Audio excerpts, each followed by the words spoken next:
കർത്താവിന് ഞാനൊരു ദൈവത്തിന് ഒരിക്കൽ കൂടി നന്ദി പറയുന്നതിനായി ക്ഷണിച്ച ആന്റിമാരോടുള്ള ഹൃദയംഗമായ നന്ദി ഞാൻ അറിയിക്കുന്നു. പ്രത്യേക സാലി ആന്റി ചാച്ചൻ ഇത് പറഞ്ഞപ്പോ ഞാൻ എങ്ങനെ ഇതിനകത്ത് ഇരിക്കുമെന്ന് എനിക്ക് അറിയത്തില്ലായിരുന്നു. കാരണം ഞാൻ ഈ ദിവസങ്ങളൊക്കെ വളരെ ക്ഷീണിതയാണ്. രാവിലെ ഒന്നും എനിക്ക് എഴുന്നേക്കാൻ പറ്റത്തില്ലായിരുന്നു. ഇന്നലെയൊക്കെ ഞാൻ ഫുള്ള് കിടപ്പായിരുന്നു. പക്ഷെ ആ സമയമായപ്പോഴത്തേക്ക് എന്റെ കർത്താവ് എനിക്ക് ബലം തന്ന് ഇത്രത്തോളം ആരോഗ്യത്തോടെ നിങ്ങളുടെ സന്നിധിയിലായിരിക്കാൻ, കർത്താവിന്റെ അപ്പന്റെ സന്നിധിയിലായിരിക്കാൻ ദൈവം നൽകിയ കൃപകൾക്കായി ഞാൻ എന്റെ ദൈവത്തെ സ്തുതിക്കുന്നു. എത്ര സമയം ഇരിക്കാൻ പറ്റുമെന്നൊന്നും എനിക്ക് അറിയത്തില്ല. കാരണം എന്റെ ബോഡി അത്ര ബലഹീനമാണ്. എങ്കിലും ദൈവം എന്നെ ശക്തനാക്കുന്ന മുഖാന്തരം ഞാൻ സകലത്തിനും മതിയാകുന്നു എന്ന് ദൈവത്തിന്റെ വചനത്തിൽ പൗലോസ് പറഞ്ഞതുപോലെ എന്നെ ശക്തനാക്കുന്ന മുഖാന്തരമാണ് ഞാൻ ഇന്ന് നിങ്ങളുടെ മുൻപിൽ ഇരിക്കുന്നത്. കാരണം എന്റെ ശക്തി കൊണ്ടോ, എന്റെ ആരോഗ്യം കൊണ്ടോ, എന്റെ ബലം കൊണ്ടോ, എന്റെ ശരീരത്തെ ബ്ലഡ് കൊണ്ടോ ഒന്നുമല്ല, എന്നിലുള്ള പ്രതിരോധ ശേഷി കൊണ്ടൊന്നുമല്ല ഞാനിപ്പോൾ നിങ്ങളുടെ നിങ്ങളുടെ അടുത്തിരിക്കുന്നത്. ഞാൻ എന്റെ അപ്പന്റെ ആ വലിയ ദയയും അവന്റെ വലിയ കരുണയും അവന്റെ ശക്തിയും കൊണ്ട് മാത്രമാണ് ഇപ്പൊ ഞാൻ ഇവിടെ ഇരിക്കുന്നത്. എന്റെ തമ്പുരാൻ എന്നെ നിർത്തിട്ടതിനായി ഞാൻ എന്റെ ദൈവത്തിന് നന്ദി പറയുന്നു. കർത്താവിന്റെ വലിയ മഹത്വം നമ്മുടെ ഇടയിലുള്ളതിനായി ഞാൻ എന്റെ ദൈവത്തെ നന്ദി പറയുന്നു. കാരണം ദൈവം നമ്മൾ ഒരിക്കലും കൈവിടുകയില്ല, അനാഥനായി വിട്ടുകളയുന്ന ദൈവമല്ല. ആ തമ്പുരാൻ നമ്മൾ ഓരോ ദിവസവും അതിശയകരമായി അത്ഭുതകരമായി നടത്തുന്നത് കൊണ്ടാണ് നിങ്ങളുടെ മുൻപിൽ ഇന്ന് പകൽക്കാലം ഒരു സാക്ഷിയായിരിക്കാൻ, ഇന്ന് ഈ വൈകുവേളയില് ആയിരിക്കാൻ എന്റെ കർത്താവ് എനിക്ക് കൃപ തന്നതിനായി ഞാൻ ദൈവത്തിന് നന്ദി അറിയാണ്. നിങ്ങളെ എല്ലാവരുടെയും പ്രാർത്ഥന എന്റെ കൂടെ ഉണ്ടെന്ന് അറിയാം. കാരണം അനേക ദൈവമക്കളുടെ പ്രാർത്ഥനയാണ് ഞാൻ ഇന്നിങ്ങനെ ഇവിടെ ഇത്ര ആരോഗ്യത്തോടെ ഇരിക്കുന്നത്. ഞാൻ എന്റെ ദൈവത്തിന് നന്ദി പറയുക. കാരണം എന്റെ ദൈവം വിശ്വസ്തന, എന്റെ ദൈവം വാക്ക് മാറാത്തവനാ. ആ ദൈവത്തിന്റെ വലിയ കരുണയ്ക്കായി ഞാൻ എന്റെ ദൈവത്തിന് നന്ദി പറയാം. കുറുകി ഞാരെങ്ങി കാത്തിരിക്കും കുറുമ്പ്രാവേ നിൻ ഇണവരാരാ. കുറുകി ഞാരെങ്ങി കാത്തിരിക്കും കുറുമ്പ്രാവേ നിൻ ഇണവരാരാ. ആരും മുൻപിൽ ഒരു തുണയില്ലെന്നൂരും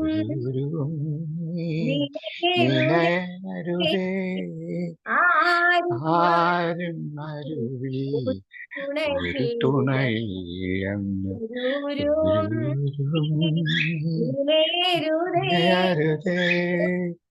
ഒരു പോയി ഒരു പോയി വരുമെന്നുരച്ചു നിനക്കല്ലയോ കുറുകി ഞാരെങ്ങി കാത്തിരിക്കും കുറുമ്പ്രാവേ നിൻ ഇണവരാരായി. നാടും വീടും കൂടുള്ളോ വെടിയും ഇടുക്കമീ പാത നീ കടന്നിടേണം. നാടും വീടും കൂടുള്ളോർ വെടിയും ഇടുക്കമീ പാത നീ കടന്നിടേണം. മടുത്തിടാതെ സ്ഥിരത വിടാതെ, മടുത്തിടാതെ സ്ഥിരത വിടാതെ ഒടുക്കം വരെ നീ സഹിച്ചിടേണം. കുറുകി ഞാരെങ്ങി കാത്തിരിക്കും കുറുമ്പ്രാവേ നിൻ ഇണവരാരായി. കുറുകി ഞാരെങ്ങി കാത്തിരിക്കും കുറുമ്പാവേ നിൻ ഇണവരാരായി. ഇകപരമഹിമ അഖിലവുമൻപായി സകജേ നിനക്കായി കരുതുമവൻ. ഇകപരമഹിമ അഖിലവുമൻപായി സകജേ നിനക്കായി കരുതുമവൻ. കാകളനാദം സെവിക്ക് നീ പറക്കും, കാകളനാദം സേവിക്കെ നീ പറക്കും മോഹന നിമിഷം ആഗതമാ കുറുകി ഞാൻ നീ കാത്തിരിക്കും കുറുംപ്രാവേ നിൻ ഇണവരാ കുറുകി ഞരങ്ങി കാത്തിരിക്കും കുറുംപ്രാവേ നിൻ ഇണവരാ. ദൈവത്തിന്റെ അതിപരിശുദ്ധമായ നാമം വാഴ്ത്തപ്പെടുമാറാകട്ടെ. കർത്താവിന്റെ വലിയ കൃപകൾക്കായി ഞാൻ എന്റെ ദൈവത്തെ നന്ദിയോട് സ്തുതിക്കുന്നു. എന്നെ തന്നെ ഞാൻ പരിചയപ്പെടുത്താൻ, എന്റെ പേര് ഷീബ. ഞാനൊരു ഹൈന്ദവ കുടുംബത്തിൽ നിന്നും 12ാമത്തെ വയസ്സിൽ എന്റെ കർത്താവിനെ അറിയാനിടയായി തീർന്നതാണ്. 12ാമത്തെ വയസ്സിലാണ് എന്റെ കർത്താവ് എന്നെ തെരഞ്ഞെടുത്തത്. ആ കർത്താവ് ഇന്ന് വരെയും എന്നെ നിർത്തിയിരിക്കുന്നു. കാരണം ഞാനൊരു ഹിന്ദു ഫാമിലിയിൽ നിന്ന് എന്റെ മമ്മി എന്ന് പറഞ്ഞ ഒരു ബ്രാഹ്മണ കുടുംബത്തിലെ, ഒരു പണിക്ക കുടുംബത്തിലെ ഒരു സ്ത്രീയാണ്. അതിൽ നിന്നാണ് ഞാൻ വിശ്വാസത്തിൽ വന്നത്. ആ കുഞ്ഞു പ്രായത്തിൽ ഞാൻ വിശ്വാസത്തിൽ വരാനുണ്ടായ ഒരു കാരണം എന്ന് പറഞ്ഞ്, ഞാൻ ജനിച്ച ആ സമയം മുതലേ എനിക്ക് ഹാർട്ടിന് അസുഖം ഉണ്ടായിരുന്നു. ഹോസ്പിറ്റലിൽ നിന്നും എനിക്ക് 12 വയസ്സുള്ള സമയത്ത് ഡോക്ടർമാരെന്നെ, ഈ വൈദ്യശാസ്ത്രം എന്നെ തള്ളിയിട്ട് പറഞ്ഞ് ഞാൻ 2 മാസം ജീവിച്ചിരിക്കത്തുള്ളെന്ന്. ആ സമയത്താണ് എന്റെ കൂടെ 8ാം സ്റ്റാൻഡേർഡിൽ പഠിക്കുന്ന ഒരു ഒരു സിസ്റ്റർ, ഒരു പെൺകൊച്ച്, ഒരു പാസ്റ്റർ മോളാണ്. അവൾ എനിക്കൊരു ചെറിയൊരു ലഘുലേഖ തരാനിടയായി തീർന്നു. ആരും എന്നെ കർത്താവിനെ കുറിച്ച് എന്നെ ആരും ഒന്നും പറഞ്ഞിട്ടില്ല. പക്ഷെ ആ ലഘുലേഖ സാധാരണ ഒരു ദിവസം അവളുടെ ബുക്കിനകത്ത് ഇരുന്ന് ഇതെന്തുവാണെന്ന് നോക്കാൻ വേണ്ടിയിട്ട് ഞാൻ എടുത്ത്, അവൾ എന്നോട് പറഞ്ഞു നീ ഇത് എടുത്തോളാൻ പറഞ്ഞു. പക്ഷെ ആ ലഘുലേഖ ചെറിയൊരു ഇതായിരുന്നു. ഈ നമ്മൾ കാർട്ടൂണൊക്കെ വരയ്ക്കുന്ന പോലെ ഒരു ചെറിയ ലഘുലേഖ. അതിനകത്ത് ഇങ്ങനെയാണ്: ഒരു വ്യക്തി മരിച്ച് ദൈവസന്നിധി ചെല്ലുമ്പോ അവന്റെ കുഞ്ഞു പ്രായം മുതൽ അവൻ ആ ദൈവസന്നിധി ചെല്ലുന്നത് വരെയുള്ള എല്ലാ പാപത്തെയും കാണിച്ചിട്ട് കർത്താവ് അവനോട് പറയുന്നൊരു കാര്യം ഇതാണ്: നിന്റെ പേര് ജീവന്റെ പുസ്തകത്തിൽ ഇല്ലായകയാൽ നിന്നെ തീപ്പൊയ്കയിലേക്ക് തള്ളിയിടുന്നു എന്ന് പറഞ്ഞ് ദൈവത്തിന്റെ ദൂതൻ അവനെ വലിച്ചുകൊണ്ട് തീപ്പൊയ്കയിലിടുന്ന ചെറിയൊരു ലഘുലേഖ. പക്ഷെ ഇത് കണ്ടിട്ട് എനിക്ക് 12 വയസ്സേ ഉള്ളൂ എങ്കിലും എന്റെ ഹൃദയത്തിൽ ഇത് ആഴമായി സ്പർശിക്കുവാനിടയായി തീർന്നു. കാരണം ഞാനൊരു ഹൈന്ദവ കുടുംബത്തിൽ ജനിച്ച് വളർത്തപ്പെട്ടവളാണ്. കാരണം എന്റെ പേര് ജീവന്റെ പുസ്തകത്തിൽ ഇല്ല. കാരണം ഞാൻ ഈ 2 മാസമായി കഴിയുമ്പോഴത്തേക്ക് ഞാൻ മരിച്ചു പോകും. അപ്പൊ എന്റെ പേരും ജീവന്റെ പുസ്തകത്തിൽ ഇല്ലെങ്കിൽ ഞാനും ഈ തീപ്പൊയ്കയിൽ വീണു പോകുവാൻ ഇടയായി തീരുമല്ലോ എന്നുള്ള ആ വാക്ക് എന്റെ ഹൃദയത്തെ ഭയങ്കരമായിട്ട് സ്പർശിച്ചിട്ട് എന്റെ ഉറക്കത്തെ പോലും അത് കെടുത്തി കളഞ്ഞ്. കാരണം ഞാൻ എന്നോട് എനിക്ക് അറിയാവുന്നവരോട് എല്ലാവരോടും ഞാൻ ചോദിച്ചു. ആദ്യം ഞാൻ ചോദിച്ച എന്റെ അമ്പലത്തിലെ പൂജാരിയോടാണ്, ജീവന്റെ പുസ്തകത്തിൽ പേര് വരാൻ വേണ്ടി ഞാൻ എന്ത് ചെയ്യണം? കാരണം എന്റെ ഉള്ളിൽ ഒരൊറ്റ വാക്ക് മാത്രമേ ഉള്ളായിരുന്നു, ജീവന്റെ പുസ്തകത്തില് പേർ വരാൻ വേണ്ടി. ഞാൻ എല്ലാവരോടും, എന്റെ പേരൻസിനോട് ചോദിച്ചു, മറ്റുള്ളവരോട് അറിയാവുന്നവരോട് എല്ലാവരോടും ചോദിച്ചു. അവരുടേതായ കുറെ ന്യായങ്ങളും വാദങ്ങളും ഒക്കെ പറഞ്ഞു. പക്ഷെ ഞാൻ അതിലൊന്നും തൃപ്തിയായില്ല. കാരണം എന്റെ ഉറക്കത്തെ എല്ലാം കെടുത്തി കളഞ്ഞൊരു വാക്കായിരുന്നു ജീവന്റെ പുസ്തകത്തിൽ പേര് വരിക. അതിനുവേണ്ടി എന്ത് ചെയ്യണമെന്ന് അറിയാതെ ഞാൻ അങ്ങനെ ചിന്തിച്ചു ഇരുന്നപ്പം ഒരു ക്രിസ്ത്യാനി, യാക്കോബയെന്ന് ഒരു കുടുംബം എന്റെ മമ്മിയുടെ അനിയത്തിയുടെ സ്ഥലം വാങ്ങുവാനിടയായി തീർന്നു. അവരോട് ഞാൻ ചോദിച്ചു, ജീവന്റെ പുസ്തകത്തിൽ, നിങ്ങൾ ക്രിസ്ത്യാനിയാണല്ലോ, ജീവന്റെ പുസ്തകത്തിൽ പേര് വരാൻ വേണ്ടി ഞാൻ എന്ത് ചെയ്യണമെന്ന് ചോദിച്ചപ്പോ അവരെന്നോട് പറഞ്ഞൊരു വാക്ക് ഇതാണ്: അഞ്ചൽ ഒരു കൂട്ടായ്മയുണ്ട്, അവിടെ ഞാൻ നിന്നെ കൊണ്ടുപോവാം. അവിടെ ഒരു ബ്രദർ ഉണ്ട്, ആ പാസ്റ്ററോട് ചോദിച്ചാൽ അദ്ദേഹം നിനക്കുള്ള മറുപടി, നിന്റെ ഈ സംശയത്തിനുള്ള ഉത്തരം അദ്ദേഹം തരുമെന്ന് പറഞ്ഞു. കാരണം ഒരു ഹൈന്ദവ കുടുംബത്തിൽ നിന്നും, കാരണം ഈ പൂജാരിയും ജ്യോതിഷവും ഒക്കെ നോക്കുന്ന ഒരു ഫാമിലിയാണ്. ആ ഫാമിലിയിൽ നിന്ന് ഒരിക്കൽ പോലും ഒരു ബെന്തിക്കോസിലേക്ക് പോകുക എന്ന് ചിന്തിക്കാൻ പറ്റുന്നതിനപ്പുറമാണ്. എന്റെ അടുത്ത് വീട്ടിൽ എന്റെ മമ്മിയോട് ചോദിച്ചിട്ട് ഞാൻ അവിടെ പൊക്കോട്ടെ എന്ന് ചോദിച്ചാൽ എന്നെ അന്ന് കൊല്ലും. ഞാൻ 2 മാസത്തിന് മുമ്പിട്ടിരിക്കേണ്ട ആവശ്യം വരത്തില്ല, അന്ന് എന്നെ കൊന്നുകളയും. അതുകൊണ്ട് അമ്മയോട് പോലും ചോദിക്കാതെ ഞാൻ ഇവരുടെ കൂടെ എക്സ്ട്രാ ക്ലാസ് ഉണ്ടെന്ന് പറഞ്ഞ് പോകുവാനിടയായി തീർന്നു. അവിടെ ചെന്ന് കയറിയപ്പോഴത്തേക്ക് എന്റെ ഉള്ളിൽ ഒരു ഭയമായി. കാരണം അന്യഭാഷ പറഞ്ഞു ആനന്ദത്തോടെ തുള്ളിയും ചാടിയും ദൈവത്തെ ആരാധിക്കുന്ന ഒരു കൂട്ടത്തിന്റെ ഇടയിലാണ് ചെന്ന് കയറിയത്. കാരണം ഞാൻ ആദ്യമായിട്ടാണ് അത്രയും സന്തോഷത്തോടെ ദൈവത്തെ ആനന്ദിച്ച് ആരാധിക്കുന്ന ഒരു കൂട്ടത്തെ കാണുന്നത്. അപ്പൊ ഞാൻ ആദ്യം ചിന്തിക്കുന്ന ഒരു കാര്യം ഇതാണ്: ഞാൻ വന്നു പെട്ടത് ഒരു ഭ്രാന്തരുടെ കൂട്ടത്തിലാണ്. കാരണം ഇവരെന്തൊക്കെയോ ഭാഷ പറയുന്നു, ഇതൊന്നും എനിക്കറിയത്തില്ല. ഞാൻ ഇവിടുന്ന് എങ്ങനെ വന്നു പോയല്ലോ എന്നോർത്തിട്ട് ഒരു ഷോളല്ല ഇങ്ങനെ മുഖം മറച്ച് ഇവിടെ എന്തോ നടക്കുന്നത് കാണാൻ വേണ്ടി ഞാനൊരു മൂലയിൽ മാറി അവിടെ നടക്കുന്നത് നോക്കിയിരുന്നു. പെട്ടെന്ന് ആ ദേവദാസൻ ആ സ്റ്റേജിൽ നിന്നോട്ടുണ്ട് എന്റെ പേര് വിളിക്കാനിടയായി തീർന്നു. ആ പേര് വിളിച്ചപ്പോ ഞാൻ ചിന്തിച്ചൊരു കാര്യം ഇതാണ്, എന്നെ കൊണ്ടുപോയവർ എന്റെ പേര് പറഞ്ഞു. അതുകൊണ്ടാണ്. അല്ലാതെ ആ മനുഷ്യൻ എന്നെ അറിയത്തില്ല. അദ്ദേഹത്തെ എനിക്കും അറിയത്തില്ല. അപ്പൊ അദ്ദേഹം എങ്ങനെ എന്റെ പേര് വിളിക്കുന്നത്? അതുകൊണ്ട് എന്നെ കുറിച്ച് അവര് പറഞ്ഞു എന്റെ പേര് ഷീബയാണെന്ന്. അടുത്ത സെക്കൻഡ് അദ്ദേഹം എന്റെ ജീവിതത്തിൽ സംഭവിച്ച ഓരോ കാര്യങ്ങളും ഇങ്ങോട്ട് പറയാൻ തുടങ്ങി. ആ പറയാൻ തുടങ്ങിയപ്പോഴത്തേക്ക് അന്നേരമാണ് ഞാൻ ശ്രദ്ധിച്ചത്. കാരണം എന്നെ കൊണ്ടുപോയ ഒരു വ്യക്തിക്ക് അറിയാത്തൊരു കാര്യം ആ വ്യക്തി എന്റെ ജീവിതത്തെ കുറിച്ച് വിളിച്ചു പറയാനിടയായി തീർന്നു. ആ വാക്ക് കേട്ടത് ഞാൻ ഞെട്ടിപ്പോയി. കാരണം എന്നെ കൊണ്ടുപോയ ആ വ്യക്തികൾ പോയിട്ട് എന്റെ ചേച്ചിക്കും എനിക്കും മാത്രം അറിയാവുന്ന ഒരു സംഭവം വിളിച്ച് പറയണമെങ്കിൽ ഈ മനുഷ്യൻ എന്റെ വാക്കുകൊണ്ടോ അല്ല അവര് പറഞ്ഞ വാക്കുകൊണ്ടല്ല അദ്ദേഹം പറയുവാനിടയായി തീർന്നത്. ഞാൻ അന്നേരം തന്നെ ദൈവസന്നിധിയിൽ എന്നെ സമർപ്പിക്കും. കാരണം ആ വാക്ക് എന്റെ ഹൃദയത്തിലേക്ക് സ്പർശിക്കുവാനിടയായി തീർന്നിട്ട് ഞാൻ ആ 12-ാമത്തെ വയസ്സില് എന്റെ ദൈവത്തിന്റെ സന്നിധിയിൽ ഞാൻ സമർപ്പിച്ചിട്ട് ഒരു വാക്ക് പറഞ്ഞു, നീ ആരാണെന്ന് എനിക്ക് അറിയത്തില്ല. പക്ഷെ നീ ജീവിക്കുന്ന ദൈവമാണെന്ന് ഞാൻ മനസ്സിലാക്കി. എനിക്ക് നീ ആയുസ് തന്നാ ഞാൻ നിനക്ക് വേണ്ടി ജീവിക്കും. അന്ന് എന്റെ ദൈവമക്കളെ ഞാന് ആന്റിമാരോട് പറയട്ടെ, ആ 12-ാമത്തെ വയസ്സിൽ ഞാൻ തീരുമാനം എടുത്തു. പിന്നെ എന്റെ മുൻപിൽ വരുന്ന പ്രതികൂലം എന്താണെന്നോ പ്രതിസന്ധി എങ്ങനെയാണോ ഞാൻ നിലനിൽക്കുന്നത് എങ്ങനെയാണെന്നോ ഒന്നും എനിക്ക് അറിയത്തില്ലായിരുന്നു. പക്ഷെ എന്റെ കർത്താവ് എന്നെ സ്നേഹിക്കുന്നുവെന്ന് എനിക്ക് അന്ന് മനസ്സിലായി. കാരണം അവന്റെ സ്നേഹം എന്റെ ഉള്ളിലേക്ക് വരുവാനിടയായി തീർന്നു. ആ സ്നേഹം എന്റെ ഉള്ളിലേക്ക് വന്നപ്പോൾ ഞാൻ എന്റെ ജീവിതത്തിൽ മറ്റൊന്നും ഞാൻ വിചാരിച്ചില്ല. ഞാൻ എന്റെ അപ്പന്റെ സന്നിധിയിൽ ഒരു തീരുമാനം എടുത്തു. നീ എനിക്ക് ആയുസ് തന്ന യേശുവേ, ഞാൻ നിനക്ക് വേണ്ടി നിന്നുകൊള്ളാമെന്നുള്ള ആ തീരുമാനത്തോടെ ഞാൻ ആ ചർച്ചിൽ നിന്ന് ഇറങ്ങി എന്റെ ഭവനത്തിൽ വന്നു. എന്റെ മമ്മിയോട് പറഞ്ഞുവെങ്കിലും അവരെല്ലാം ഭയങ്കര എതിർപ്പായി. പക്ഷെ എനിക്ക് അന്ന് തന്നെ എന്റെ ജീവിതത്തിൽ ഡോക്ടർമാർ വിധി എഴുതി ആ രോഗത്തിന് ദൈവം എനിക്ക് വിടുതൽ തരുവാനിടയായി തീർന്നു. ആ രോഗം എനിക്ക് മാറിയെന്നറിഞ്ഞപ്പോൾ എന്റെ വീട്ടുകാർക്ക് എന്റെ അമ്മി എന്നെ സമ്മതിപ്പിച്ചിട്ട് പറഞ്ഞൊരു കാര്യം, എല്ലാ ഞായറാഴ്ചയും നിനക്ക് ആരാധനയ്ക്ക് പോകുവാനുള്ള ഒരു അവസരമുണ്ട്. അങ്ങനെ ഒരു വർഷം ഞാൻ തനിയെ ആരാധന കൂട്ടായ്മയ്ക്ക് പോകാനിടയായി തീർന്നു. ആ ഒരു വർഷം പോയപ്പോഴത്തേക്ക് എനിക്ക് മനസ്സിലായി ഈ കർത്താവിനെ വിട്ടിട്ട് എനിക്കിനി പോകാൻ പറ്റത്തില്ല. സ്നാനപ്പെടണം. ഈ അഭിഷേകം വേണം. ദൈവം കർത്താവ് എന്നെ അഭിഷേകത്തെ നിറയ്ക്കാനിടയായി തീർന്നു. അതിനുശേഷം ദൈവസന്നിധിയിൽ ഞാൻ ആഗ്രഹിച്ച ഒരു കാര്യം, എല്ലാരും കർത്തൃമേശ എടുക്കുമ്പോൾ എനിക്കും ഈ കർത്തൃമേശ എടുക്കണമെങ്കിൽ സ്നാനപ്പെട്ടേ പറ്റത്തുള്ളൂ. കാരണം എന്റെ വീട്ടിൽ ചോദിച്ചിട്ട് സ്നാനപ്പെടുക എന്ന് പറഞ്ഞാൽ നടക്കുന്ന കാര്യമല്ല. ഞാൻ എടുത്ത തീരുമാനം ഇതാണ്. എന്റെ അപ്പൻ ആ ഒരു ഞായറാഴ്ച ആരാധനയ്ക്ക് വന്നപ്പോ എന്നെ വിളിക്കാൻ വേണ്ടി വന്നപ്പോ ഞാൻ പപ്പയോട് പറഞ്ഞൊരു കാര്യം ഇതാണ്, എനിക്ക് സ്നാനപ്പെടണം. ഞാൻ സ്നാനപ്പെടാൻ പോവാ. അതിന് പിൻപിൽ പിന്നിൽ സംഭവിക്കുന്ന ഭവിഷ്യത്തുകൾ എന്തോന്നൊന്നും എനിക്ക് അറിയത്തില്ല.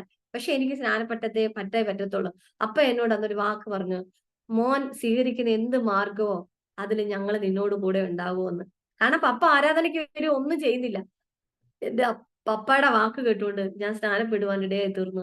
സ്നാനപ്പെട്ട് വീട്ടിൽ വന്നപ്പോൾ എന്റെ അമ്മ എന്നെ ആ വീട്ടിൽ നിന്ന് ഇറക്കി വിട്ടു. ഇങ്ങനെ ഒരു മോളില്ല.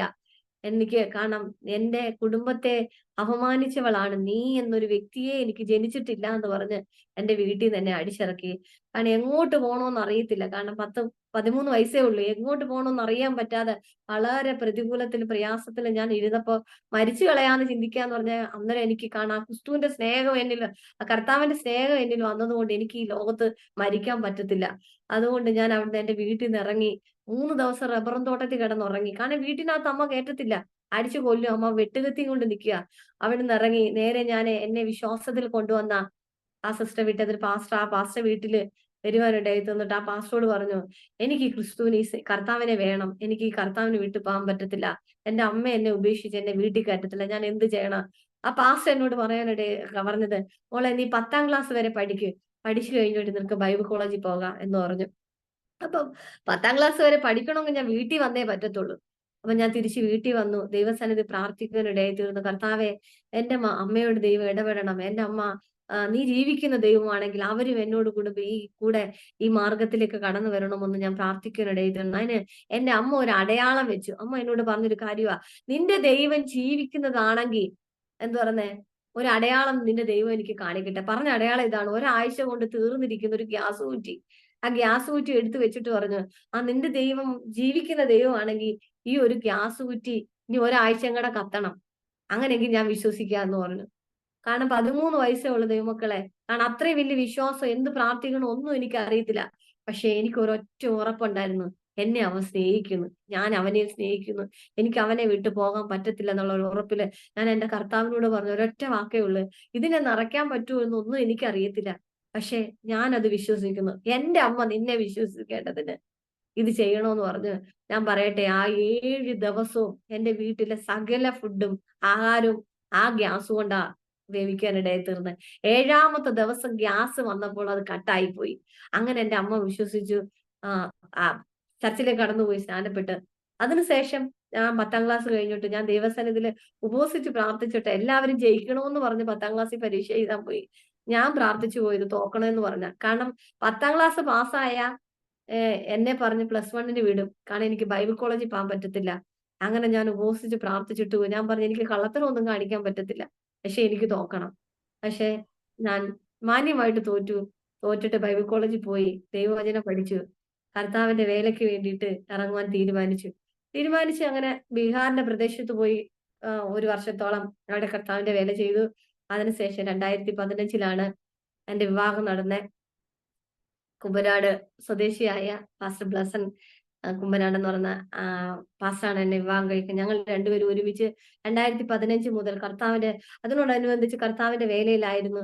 2017 ഞങ്ങൾക്കൊരു കുഞ്ഞ് ജനിച്ചു. കാരണം അനേക ഡോക്ടേഴ്സ് വിധി എഴുതി വൈദ്യശാസ്ത്ര പ്രകാരം ഞങ്ങൾക്കൊരു തലമുറ ഉണ്ടാകത്തില്ലെന്ന് വിധി എഴുതിയ സ്ഥാനത്ത് ദൈവം ആ വൈദ്യശാസ്ത്രത്തെ തെറ്റിച്ചുകൊണ്ട് ദൈവം ഞങ്ങൾക്കൊരു തലമുറയെ തരാൻ ഇടയായി തീർന്നു. അതുവരെ ഞാൻ പൂർണ്ണ ആരോഗ്യവതിയായി കർത്താവിന്റെ വേല ചെയ്തു. എനിക്ക് യാതൊരു പ്രശ്നവും ഇല്ലായിരുന്നു. എന്നാൽ 2017 അവളുടെ ഡെലിവറിയോടുകൂടെ എനിക്ക് ചെറിയൊരു പ്രശ്നം ഉണ്ടായി. അവളെ 7ാം മാസത്തിൽ ഡെലിവറി ആയിരുന്നു. അവളെ പ്രഗ്നന്റ് ആയിരുന്ന സമയത്ത് ഞാനൊന്ന് മറിഞ്ഞു വീഴുവാനിടയായിട്ടുണ്ട്. എന്റെ നടുവ് പോയി കിണറിന്റെ ഒരു തിട്ടയിൽ ഇടിച്ചിട്ട് എന്റെ സ്പൈനൽ കോഡിന് ചതവ് പറ്റി. പക്ഷെ ആ ഒരു സമയത്ത് ആ കുഞ്ഞിനോടുള്ള ബന്ധത്തിൽ അത് മനസ്സിലാക്കാൻ കഴിഞ്ഞില്ല. അതിനകത്തൂടെ ഇൻഫെക്ഷൻ എന്റെ ബ്രെയിനിനകത്ത് കയറുവാനിടയായി തീർന്നു. അങ്ങനെ 2019 ആയപ്പോഴാണ് എനിക്ക് വളരെയധികം അതിന് വരെ 2 വർഷവും എനിക്ക് നടുവിന് വളരെ വേദന ഉണ്ടായിരുന്നു. പക്ഷെ ഞാൻ ആ വേദന കൊണ്ടെല്ലാം നടന്ന് കർത്താവിന്റെ വേല ചെയ്യുകയും എന്റെ കുഞ്ഞുങ്ങളുടെ കാര്യങ്ങൾ നോക്കുകയും എല്ലാം ചെയ്തു.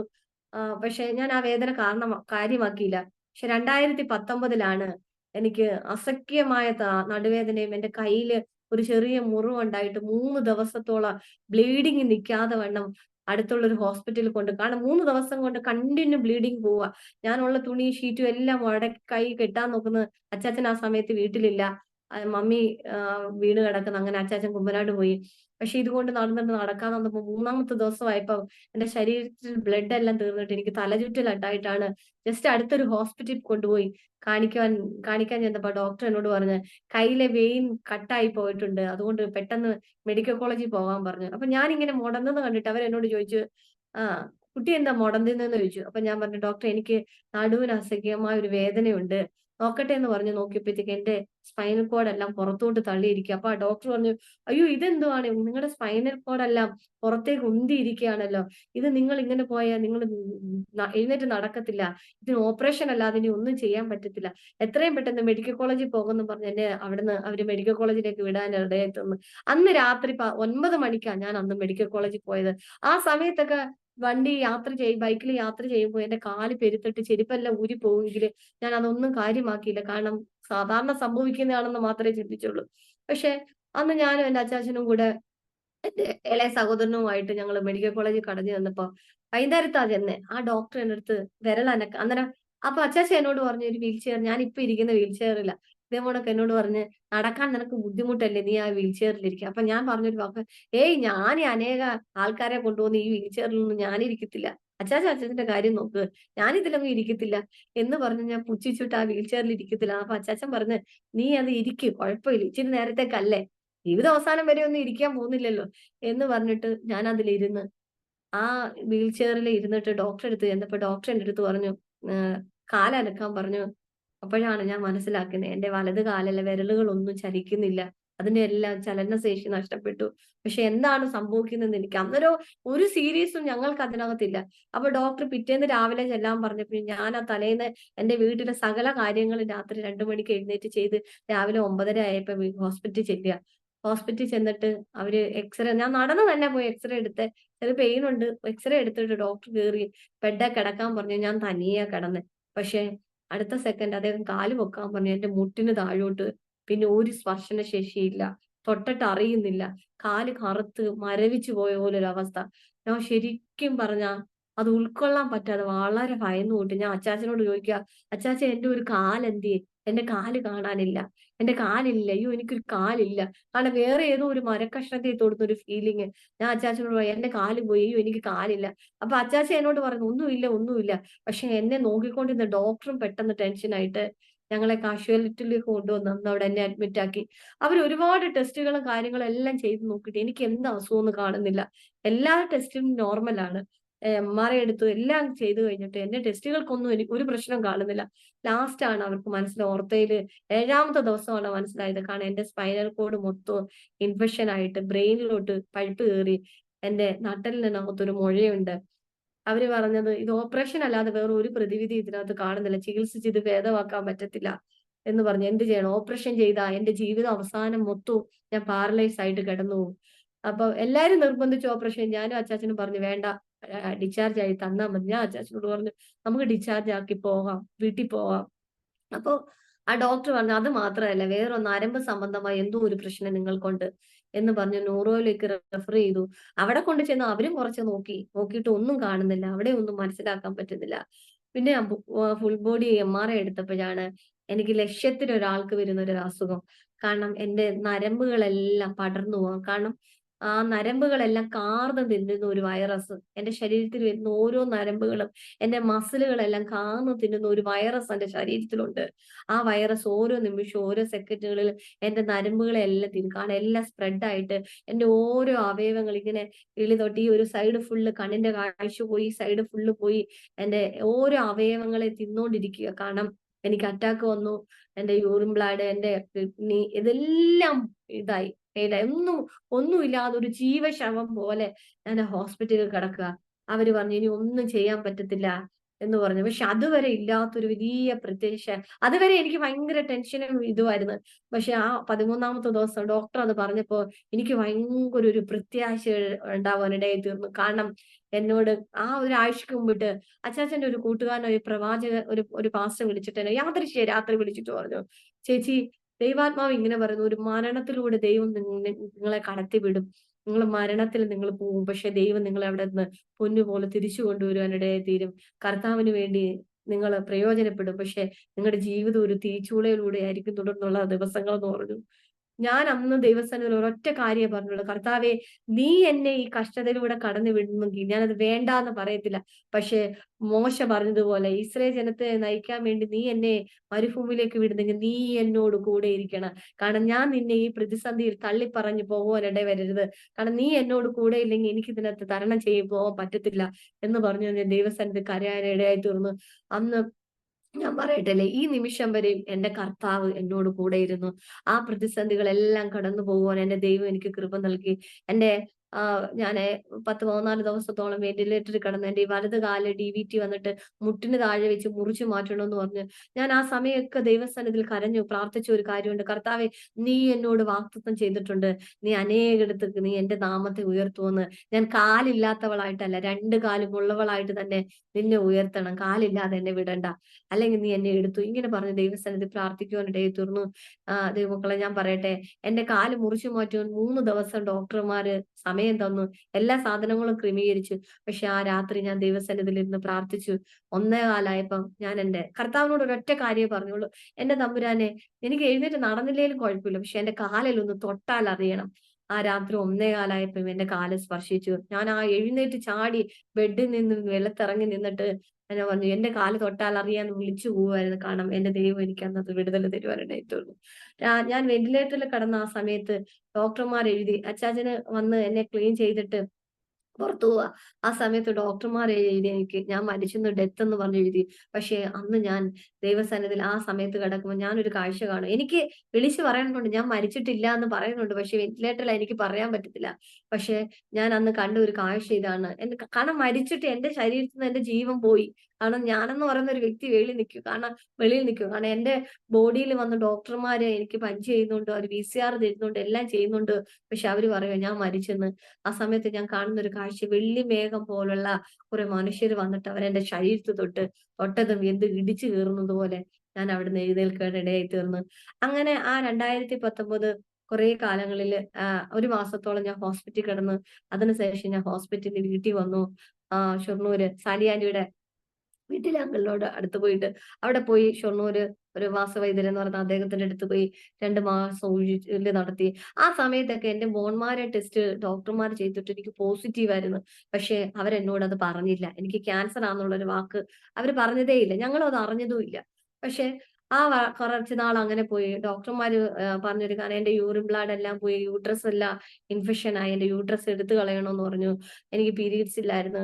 ഡോക്ടർമാർ വൈദ്യശാസ്ത്ര പ്രകാരം ഒന്നും എനിക്ക് ചെയ്യാൻ പറ്റാത്ത സ്ഥിതിയിലേക്ക് വന്നു. പക്ഷെ കർത്താവ് എന്നോട് പറഞ്ഞു, ഒരു കുഞ്ഞിനെയും കൂടെ ഞാൻ നിനക്ക് തരുമെന്ന്. പക്ഷെ എങ്ങനെയാണെന്ന് ചോദിച്ചാൽ എനിക്കറിയത്തില്ല. പക്ഷെ 2022 ഒരു കുഞ്ഞൂടെ ജനിക്കുവാനിടയായി തീർന്നു. ആ കുഞ്ഞ് ജനിച്ചപ്പോൾ തന്നെ എനിക്ക് വളരെ പ്രതികൂലങ്ങളും പ്രതിസന്ധികളും എന്റെ ജീവിതത്തിൽ വന്ന് വീണ്ടും ഞാൻ പാരലൈസ് ആയി. അപ്പൊ ആ ഡോക്ടർമാർ ആ കുഞ്ഞ് എന്റെ വയറ്റിൽ ഉണ്ടായപ്പോ തന്നെ അവര് അബോർഷൻ ചെയ്ത് കളയണം എന്ന് പറഞ്ഞ്, അപ്പൊ ഞങ്ങള് രണ്ടുപേരും തീരുമാനമുണ്ട്, ദൈവം തന്നതാ, അത് ദൈവം തന്നെ തിരിച്ചെടുത്തോട്ടെ, ഞങ്ങൾ ഒരു കാരണവശാല് അതിനെ അബോർഷൻ ചെയ്ത് കളയത്തില്ലെന്ന് തീരുമാനമെടുത്തു. ഓരോ പ്രാവശ്യം ഹോസ്പിറ്റലിൽ ചെല്ലുമ്പോ അവര് പറയുമ്പോ എന്റെ കുഞ്ഞിന്റെ ലെഫ്റ്റ് കൈ ഇല്ല, മുച്ചിറിയാണ്, മംഗോളിസം ആണ്. കാരണം ഞാൻ സ്കാനിങ് ചെയ്തിട്ട് എന്നെ കാണിക്കും, എന്റെ കുഞ്ഞിന് ലെഫ്റ്റ് കൈയില്ല, മുച്ചിറിയല്ല. പക്ഷെ ഞാൻ പറഞ്ഞൊരു കാര്യം, എന്നോട് വാഗ്ദത്തം ചെയ്തെങ്കിൽ ഒരു ഊനമുള്ള കുഞ്ഞിനെ അല്ല, ഊനമില്ലാത്തൊരു തലമുറ എന്റെ ദൈവം എനിക്ക് തരും. ഞാൻ സ്കാൻ ചെയ്ത ഡോക്ടറോട് പറയാം, ഡോക്ടർ നോക്കി അടുത്ത പ്രാവശ്യം സ്കാൻ ചെയ്യുമ്പോ എന്റെ കുഞ്ഞിന് കൈ ഉണ്ടാവും, എന്റെ അപ്പനാ എന്നോട് പറഞ്ഞേ എന്ന് പറഞ്ഞിട്ട് തിരിച്ചു വരും. അടുത്ത പ്രാവശ്യം സ്കാൻ ചെയ്യുമ്പോ ആ കുഞ്ഞിന് കൈ ഉണ്ടാവും. പക്ഷെ 6-ാം മാസം ആയപ്പോഴത്തേ വളരെ ഞാൻ വെന്റിലേറ്ററിലൊക്കെ ആയി. 6-ാം മാസം ആയപ്പോഴത്തേ ആ കുഞ്ഞിനെ പുറത്തെടുക്കുവാൻ തീരുമാനിച്ചു ഡോക്ടേഴ്സ്. കാരണം തലേന്ന് സ്കാൻ ചെയ്യുമ്പോൾ ആ കുഞ്ഞിന് 1 കിലോയും 400 ഗ്രാം തൂക്കം മാത്രമേ ഉള്ളൂ. വെന്റിലേറ്ററിൽ കൊണ്ടുപോകണമെന്ന് പറഞ്ഞ് ആണ് തീരുമാനിച്ചിരുന്നിട്ട് എന്നെ സ്പെഷ്യൽ ഓപ്പറേഷൻ തിയേറ്ററിലേക്ക് കയറ്റുമ്പോൾ വെന്റിലേറ്റർ തയ്യാറാക്കി വെച്ചിരിക്കുക. ഞാൻ ആ ഹോസ്പിറ്റൽ എന്താണ് ആ ഓപ്പറേഷൻ തിയേറ്ററിൽ കിടന്നു. അത്രയും ഞാൻ നോക്കി, ഒരു 10-24 ഡോക്ടേഴ്സ്, 4 അനസ്തേഷ്യ ഉണ്ട്, ഒത്തിരി കാർഡിയോളജി ഡോക്ടർ ഉണ്ട്, ഫിസിഷ്യൻ ഉണ്ട്, ന്യൂറോളജി ഉണ്ട്, കുറേ ഡോക്ടറെ. കാരണം എനിക്ക് ഈ രോഗങ്ങളെല്ലാം ഉണ്ട്. എന്റെ ലിവർ സിറോസ് ആണ്, ലിവർ മൊത്തം ഇതായി പോയിട്ട്, എന്റെ കിഡ്നി 2 ഫെയിൽ ആയി പോയി, എന്റെ എന്താ പറയുക യൂറിൻ ബ്ലാഡ് ഫുള്ള് ഇൻഫെക്ഷൻ ആയിട്ട് എനിക്ക് ഹാർട്ടിന് പ്രശ്നമാണ്. ഇതെല്ലാം ചെയ്തിരിക്കുമ്പോഴാണ് ഈ കുഞ്ഞിനെ സിസേറിയൻ ചെയ്തെടുത്താൽ ഞാൻ മരിച്ചു പോകും. ഡോക്ടർമാർ പറയുന്ന ഒരു കാര്യം ഇതാണ്. ഞാൻ 6 മാസം ചുമന്നിട്ട് ഡോക്ടർ സിസേറിയൻ ചെയ്യുന്നതിന് മുമ്പ് അവർ എന്നോട് പറഞ്ഞുതരാ, നിനക്ക് ഈ കുഞ്ഞിനെ കാണാൻ പറ്റത്തില്ല, കാരണം നീ മരിച്ചു പോകും എന്ന്. കാരണം 8 പ്രാവശ്യം അവർ 500 രൂപ പത്രത്തിൽ 8 തവണ ഞാൻ മരിച്ചു പോകും എന്ന് പറഞ്ഞ് അവരെഴുതി അതിനകത്ത് ഞങ്ങളെ കൊണ്ട് ഒപ്പിടിയിരിക്കുവാനിടയായി തീർന്നു. പക്ഷെ ഞാൻ അന്നേരം കർത്താവിനോട് പറഞ്ഞത്, എന്റെ തമ്പുരാനാണ് എന്നോട് വാഗ്ദത്തം പറഞ്ഞിരിക്കുന്നത്, അതുകൊണ്ട് അവൻ എനിക്ക് ആയുസ് തരും, ഞാൻ അവന് വേണ്ടി പ്രയോജനപ്പെടും, ആ വാക്കോടുകൂടി. പക്ഷെ ഈ വെന്റിലേറ്റർ കണ്ടു ഞാൻ ആകെ തകർന്നു പോയിട്ട് ഒരൊറ്റ വിളി വിളിച്ചിട്ട് പറഞ്ഞു, കർത്താവെ, നീ എനിക്ക് ഈ തലമുറ തന്ന എന്റെ കയ്യിൽ തരണം, ഈ കുഞ്ഞിനെ ഈ വെന്റിലേറ്ററിൽ വെക്കരുത് എന്ന് പറഞ്ഞ് പ്രാർത്ഥിക്കുവാനിടയിൽ തീർന്ന്. മക്കളെ ഞാൻ പറയട്ടെ, 6-ാം മാസത്തിൽ ജനിച്ചതാണ് അവള് 2,900 ഉണ്ടായിരുന്നു. ഡോക്ടർമാര് തന്നെ അന്തം വിട്ടുപോയി. കാരണം 6-ാം മാസത്തിൽ ജനിച്ച ഒരു കുഞ്ഞ് 2,900 ഉള്ള ഒരു കുഞ്ഞായി ജനിക്കുക. കാരണം എനിക്ക് 980 ഒക്കെ ആയിരുന്നു അന്നത്തെ ഷുഗർ. 12 നേരം ഇൻസുലിൻ എടുക്കും, ഒരു ഫുഡ് എനിക്ക് കഴിക്കാൻ പറ്റത്തില്ല, ഞാൻ പാരലൈസാ. പക്ഷെ എന്നിട്ട് 2,900 എന്റെ മോളുണ്ടായിരുന്നു. ആ കുഞ്ഞിനെ എന്റെ കയ്യിൽ അവര് തന്നു. ഹല്ലേലൂയ. അത് കഴിഞ്ഞ ശേഷം ആ കുഞ്ഞിന് വളരെ കഷ്ടതകളും പ്രയാസങ്ങളും ഒക്കെ ഉണ്ടായിരുന്നു. എന്റെ മൂത്ത കുഞ്ഞിനും ക്യാൻസർ വന്നു. അതും ഈ ലോകത്ത് നഷ്ടപ്പെട്ടു പോകുമെന്ന് പറഞ്ഞു. പക്ഷെ അവിടെയൊക്കെ വാഗ്ദത്തം ചെയ്തൊരു ദൈവത്തിൽ ഞാൻ വിശ്വസിച്ചു. ആ കർത്താവ് എന്റെ കുഞ്ഞുങ്ങളെ രണ്ടുപേരെയും ആരോഗ്യത്തോടെ തന്നു. ഇപ്പം എന്റെ ഇളയ മോൾക്ക് 2.25 വയസ്സ്, മൂത്ത ആൾക്ക് 7 വയസ്സ് പ്രായമുണ്ട്. രണ്ടുപേരും ആരോഗ്യത്തോടെ ആയിരിക്കുന്നു. എന്റെ കർത്താവിന്റെ വലിയ കൃപയ്ക്കായി ഞാൻ എന്റെ ദൈവത്തെ സ്തുതിക്കുന്നു. അതിനുശേഷം അവളുടെ ആ ഡെലിവറിക്ക് ശേഷം എനിക്ക് വളരെ ബുദ്ധിമുട്ട് പ്രയാസമൊക്കെ ഉണ്ടെങ്കിൽ പിന്നെ ഞാൻ കുറച്ച് നാൾ കഴിഞ്ഞപ്പോൾ പഴയതുപോലെ റിക്കവർ ആയി വളരെ ആരോഗ്യത്തോടെ ഞാൻ എന്റെ വീട്ടിലെ കാര്യം എല്ലാം നോക്കി കർത്താവിന്റെ വേല എല്ലാം ചെയ്തു. പക്ഷെ 2023 വീണ്ടും ജൂലൈ മാസത്തിൽ വീണ്ടും എനിക്ക് ഒരു പെട്ടെന്ന് ഒരു ശ്വാസം മുട്ടലും പനിയായിട്ട് ഹോസ്പിറ്റലായി. അവിടെ മെഡിക്കൽ കോളേജിൽ ചെന്നപ്പോ അവിടെ അവർക്ക് എന്റെ ലെൻസിന് ചെറിയ പ്രശ്നം ഉണ്ടായിട്ട് അവരെന്നെ മെഡിക്കൽ കോളേജിലേക്ക് വിട്ടു. മെഡിക്കൽ കോളേജിൽ ചെന്ന് എല്ലാം ടെസ്റ്റ് ചെയ്തപ്പോഴത്തേക്ക് അവര് പറഞ്ഞു, എന്റെ ലെൻസിനകത്ത് നീർക്കെട്ടായിട്ട് ലെൻസിന്റെ അകത്ത് വെള്ളം കെട്ടിയിട്ടുണ്ട് എന്ന് പറഞ്ഞ് ലെൻസിന്റെ മാത്രമുള്ള ഒരു ഹോസ്പിറ്റലിലേക്ക് വിട്ടു. അവിടെ ചെന്ന് അവര് എന്റെ ലെൻസിൽ നിന്ന് വെള്ളം കുത്തിയെടുത്ത് വയോസിക്ക് വിട്ടപ്പോഴാണ് അറിയുന്നത് എനിക്ക് ക്യാൻസർ ആണെന്ന്.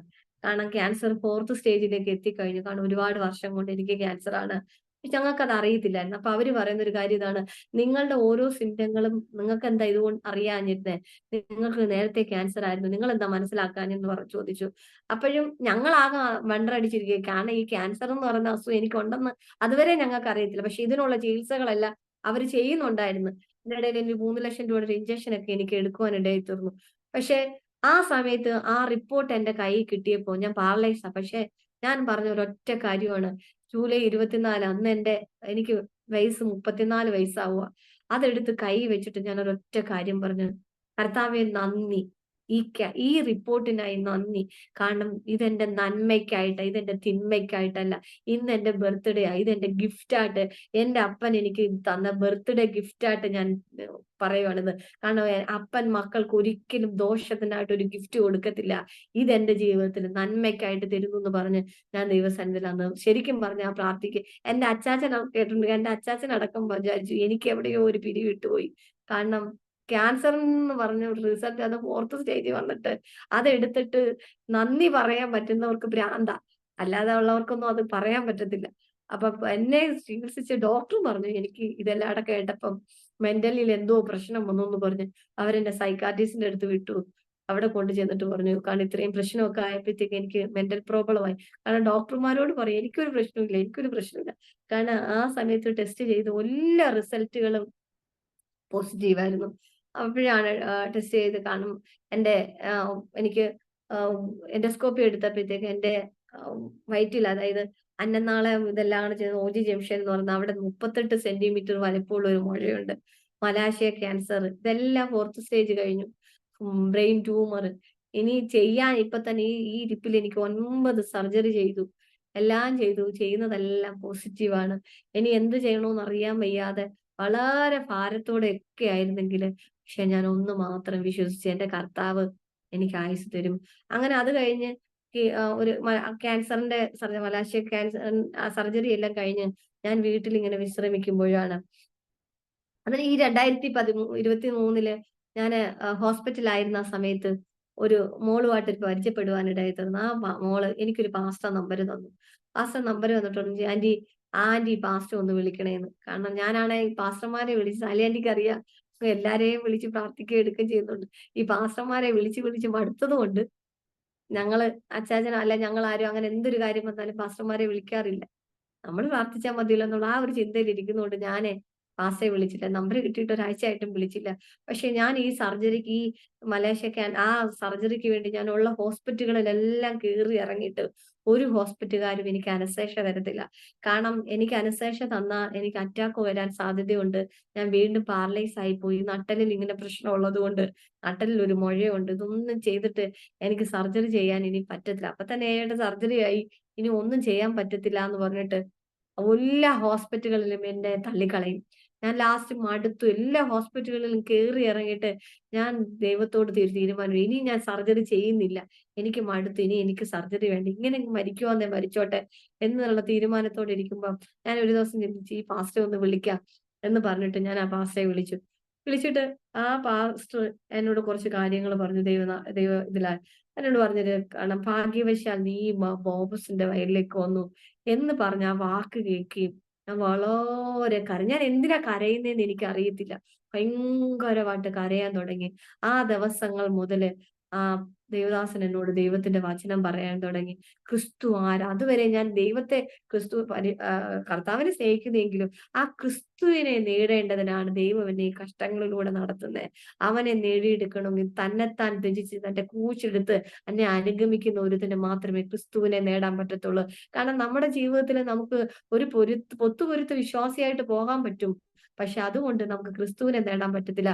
അവനെ നേടണം. നാം വളരെ പ്രതിസന്ധികളിലൂടെ ചിലത് ത്യജിച്ചെങ്കിൽ മാത്രമേ നമുക്ക് ക്രിസ്തുവിനെ നേടാൻ പറ്റത്തുള്ളൂ. ആ വാക്കുകൾ എന്റെ ഹൃദയത്തെ ഭയങ്കരമായിട്ട് ബലപ്പെടുത്തി. അത് കാരണം അതിനുശേഷം എന്റെ സർജറി നടന്നു. വളരെ പ്രതികൂലങ്ങളിലൂടെയൊക്കെ ഞാൻ കടന്നു പോയെങ്കിലും അതിനുശേഷമാണ് വീണ്ടും എനിക്ക് വളരെ സർജറി കഴിഞ്ഞ് ഞാൻ നോർമൽ റേഞ്ചിലേക്ക് എത്തി. കാരണം ഒരു പ്രശ്നമില്ലാതെ വളരെ പ്രതികൂലങ്ങളിലൂടെ ആ സർജറി ടൈമിലൊക്കെ പോയി ഞാൻ മരിച്ചു പോകുമെന്ന് ചിന്തിച്ചു. മരിച്ചു പോകുന്നല്ല, ഞാൻ തീരുമെന്ന് വിചാരിച്ചു. പക്ഷെ അവിടെയൊക്കെ ദൈവം എനിക്ക് അത്ഭുതകരമായ ഒരു വിടുതൽ നൽകി. അതിനുശേഷമാണ് ഞാൻ എനിക്കൊരു പ്രശ്നവും ഇല്ല എന്നൊക്കെ പറഞ്ഞിരുന്ന സമയത്ത് വീണ്ടും എന്റെ ബ്രസ്റ്റിന്റെ അവിടെയായിട്ട് ഒരു മുഴ വീണ്ടും വന്നു. ആ മുഴ വന്നപ്പോ ഞാൻ എന്നെ സർജറി ചെയ്ത ഡോക്ടറെ വിളിച്ച് ചോദിച്ചപ്പോ ആ ഡോക്ടർ എന്നോടൊരു വാക്ക് പറഞ്ഞു. അപ്പൊ എന്റെ റിസൾട്ട് വന്നപ്പോ നോർമൽ ആയിരുന്നു. നെഗറ്റീവ് ആണ്.